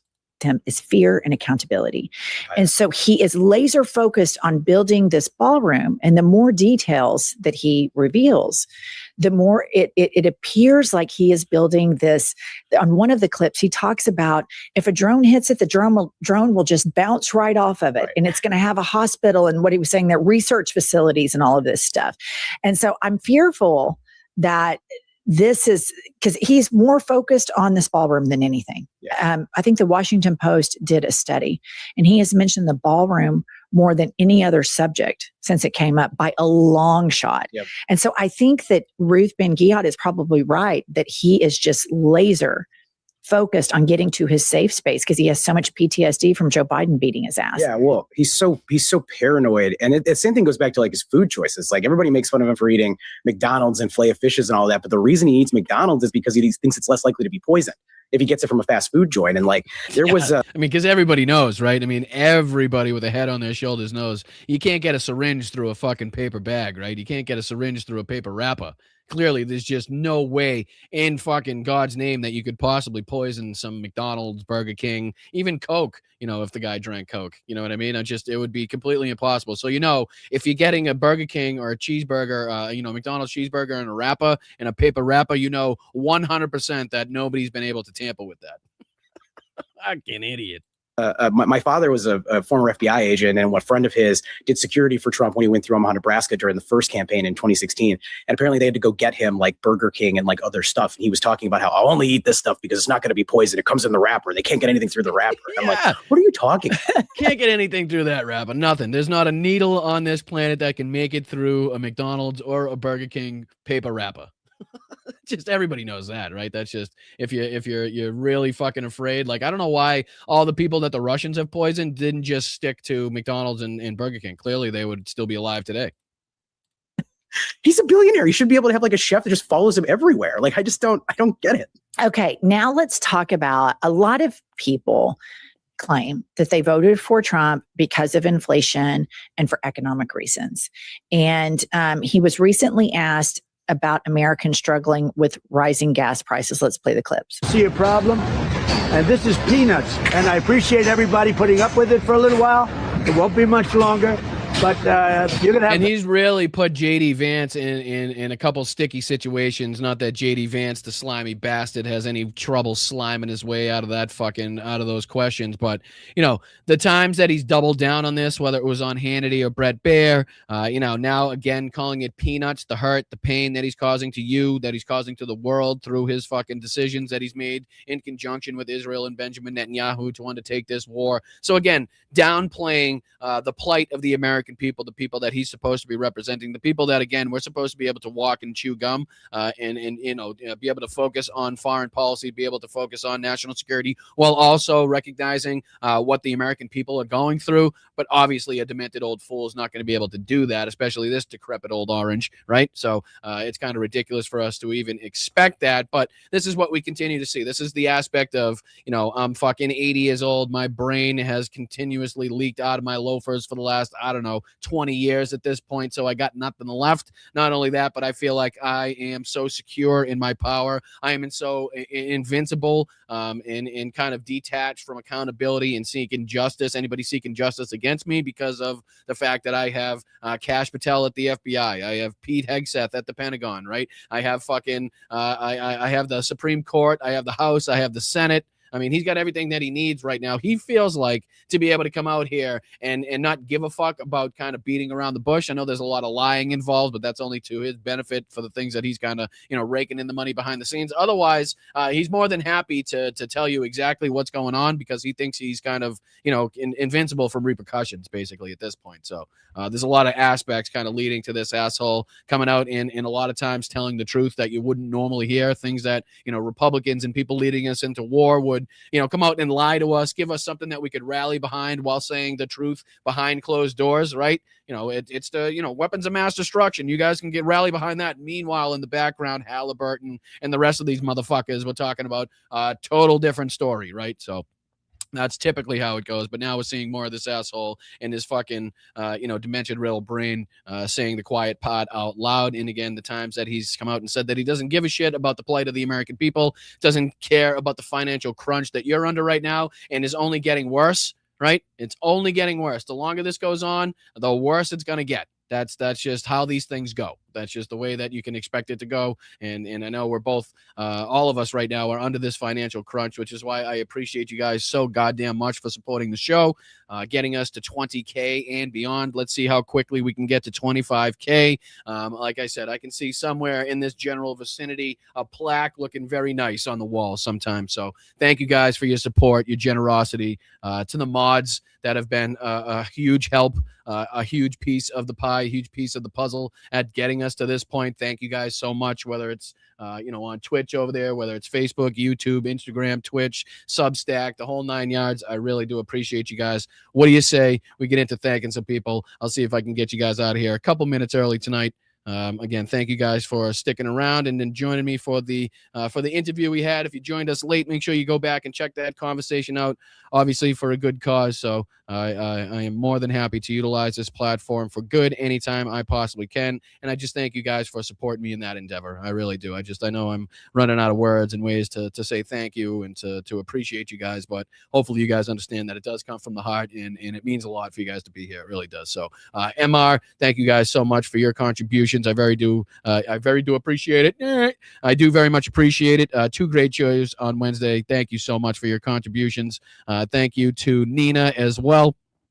Nina C says from 73 Namaste on YouTube. Great chat with Tom tonight. Let's get that army of sunflowers going. Absolutely. Thank you so much, Nina. And then like I typically like to do over the last, thank people that have donated over the last couple days and on the earlier show as well. So Roxanne, Nancy, Yakov, Suzanne, thank you so much. Tom, Alta Boy down there in the chat. Thank you so much. Garrett, thank you so much. Ricky, Geneva, Melissa, Roger and Karen, Nancy again, V. Sawyer, Jeff down in the chat. Much appreciated to Leslie, Nina, Ricky, everybody that's contributing. And again, you can too up here. Just $1 or $2 is all we ask for. Nothing substantial. If you can kind of do away with and lose $1 and it doesn't kind of hurt any other aspect of your life, those are the typical targets that we're going for. Thank you guys so much. Even if you can't afford to do $1 or $2, that's perfectly fine. I understand the financial crunch we're all under, the financial instability that we're all facing. So if you could do the free stuff, the liking, sharing, subscribing, throwing some emojis in the chat, after the live gets posted, if you could come back, it would be fantastic. If you could leave a comment, letting the algorithm know that you were engaged and not only did you enjoy it while it was live, but you felt necessary to come out and comment so that other people could watch, share out the shorts that we've done. Hopefully we can continue getting more of those out as well. I think that's been a big boost for the channel. So thank you guys so much. What do you say we get over here and start thanking some people on the YouTube side of things? And I'll get you guys out of here. Jeff, thank you so much, my brother. Starting it off tonight. Great looking t-shirt. Got mine and some for you. Thank you, brother. Thank you so much for everything that you've been doing. Again, whether it's through the Blunt Politics merch shop, Tom's, campaign that he's got going. Again, no spot here to be greedy. So any way in which you guys can help, I do very much appreciate it. Slacks, what's up, Slacks? What's going on, my brother? He says, I have that t-shirt, Slav Ukraini. Very much appreciate you too, Slacks, for grabbing that. Thank you for your support. Thank you, Carol, as well. I'm giving up my nuclear weapons in exchange for Slags being here and other friends in the chat. Also, very much appreciated. Thank you so much for the $5 contribution. Hope you're well, my friend. Thank you, Rox. Tom, have you connected with the Polish American Club in St. Pete? Thirsty Thursdays, see Anthony. I'll have to relay the message, Rox. My apologies. Didn't see that in the chat when it was going by, but I'll see if I can pass on the message. I appreciate you putting that in there. Thank you so much for the contribution. Thank you, Bethany, as well, for being here for 20 months. Let's fucking go, Bethany. Love you. See you. Thank you so much for being there in the chat. Great interview with Tom. Nice shirts. I got one. Thank you so much, Bethany, for everything that you've been doing as well. Thank you to Jim. I'd like the big dig to become the White House East Wing fishing hole. I appreciate that. Thank you so much, Jim, for your contribution as well. Thank you, Greg. The wife and I both rock out Sunflower from Dagger. Let's fucking go. We get the best chat here, as I always say. Best chat on the planet. Most involved, most informed, most educated. And I do appreciate you guys for spending your time here with me. Thank you so much, Independent, for 2 months of loyalty here. Let's fucking go. 2 months. I said I should be 2 years. Sorry, my apologies. 2 years of loyalty. So thank you, Brian. Love our group here. We love you right back, Independent. Thank you so much for everything that you do. Thank you, Nancy, and congratulations for being a member for 13 months. I bought a Sunflower shirt before the show began. Let's go, Nancy. Love you and appreciate you for everything that you do. JD, let's fucking go. 20 for 20. Appreciate you, JD. As always, my man, I really do appreciate everything that you've done for this channel and continue to do for this channel. It is very much appreciated. Hope you're having a wonderful night as well. Thank you to Kyle. Yes, Kyle, this is live tonight. I saw you in the chat asking my friend Donald J. Trump, just an orange shit stain on America. Absolutely. Can't wait till America gets to dump their shit stains on his grave. Thank you so much, Kyle, for being in the chat. Thank you, Becky, for becoming a new member. Let's fucking go. What are you drinking? What is that, a Keystone Light you're drinking? Huh? What are you drinking in that picture?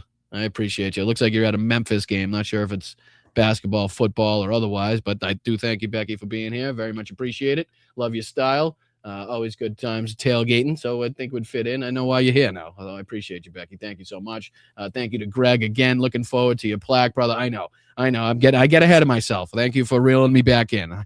I kind of envision the plaque at sometimes, and I got to remember that we got a ways to go, and it's going to be a long haul. It's going to be a lot of work, and it's going to take a lot of support. So thank you, Greg. I do appreciate it, though. Appreciate you, brother. Thank you, Dame Dog. One last congratulations on 20K, my brother.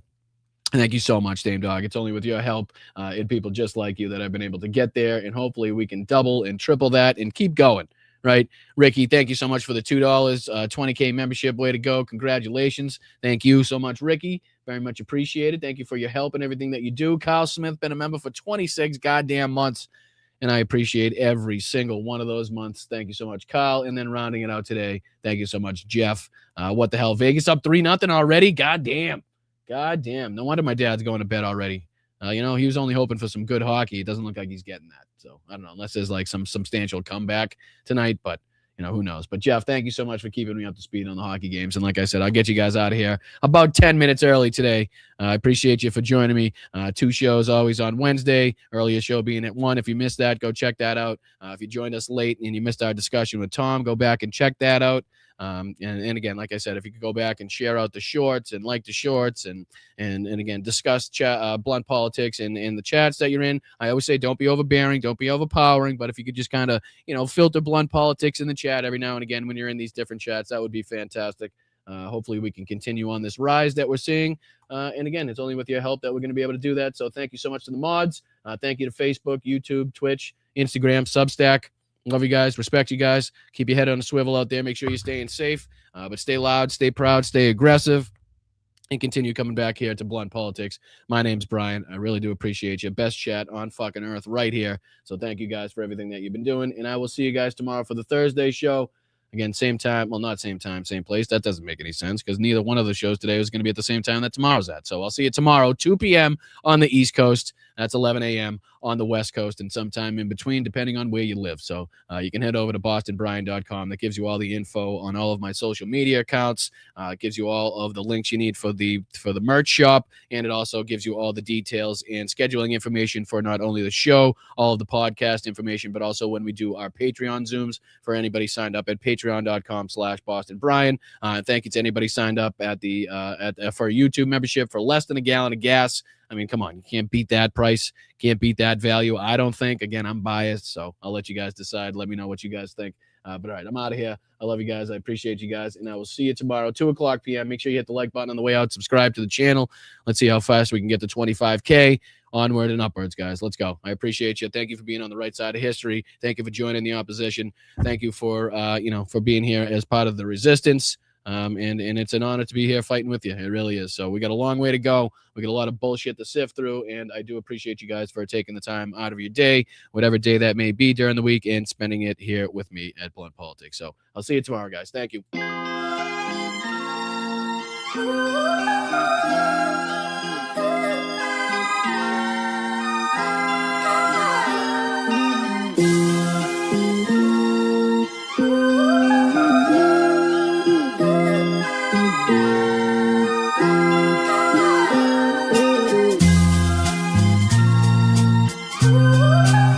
It does pain me to admit, Peter, but Montreal was one of the funnest places I've ever watched a fucking NHL playoff game at. I must say. Bruins lost, but it was fun from what I remember.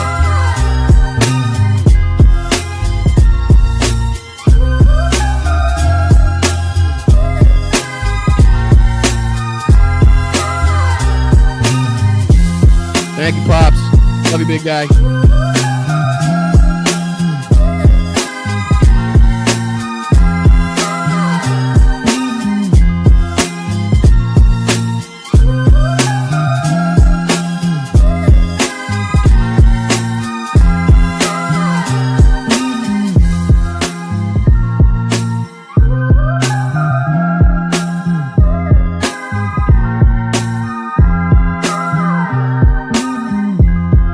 Вітаю, Бостон Брайан.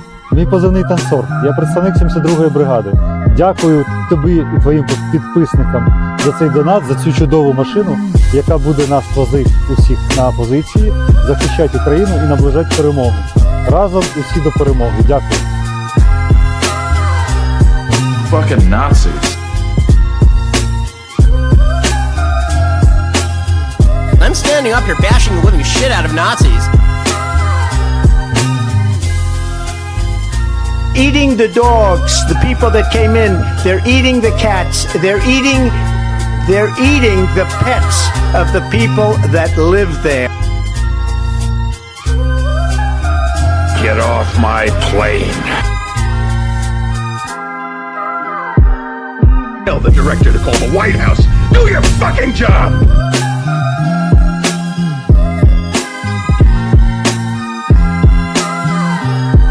Get those lights off! Off! Turn them off! They're too bright! Turn them off! Oh, go fuck yourself. Referred to my hands. If they're small, something else must be small. For the rest of my life, I have the curse that I have little hands. Hey, you got a little chubby going there. I said mud, I said crud. Fall into some crud or something? I'm just dandy. I got a bowl of chocolate pudding in my underpants. Вітаю, Бостон Брайан. Мій позивний танцор. Я представник 72-ї бригади. Дякую тобі і твоїм підписникам за цей донат, за цю чудову машину, яка буде нас возити усіх на позиції, захищати Україну і наближати перемогу. Разом усі до перемоги. Дякую. Yesterday is a hard word for me.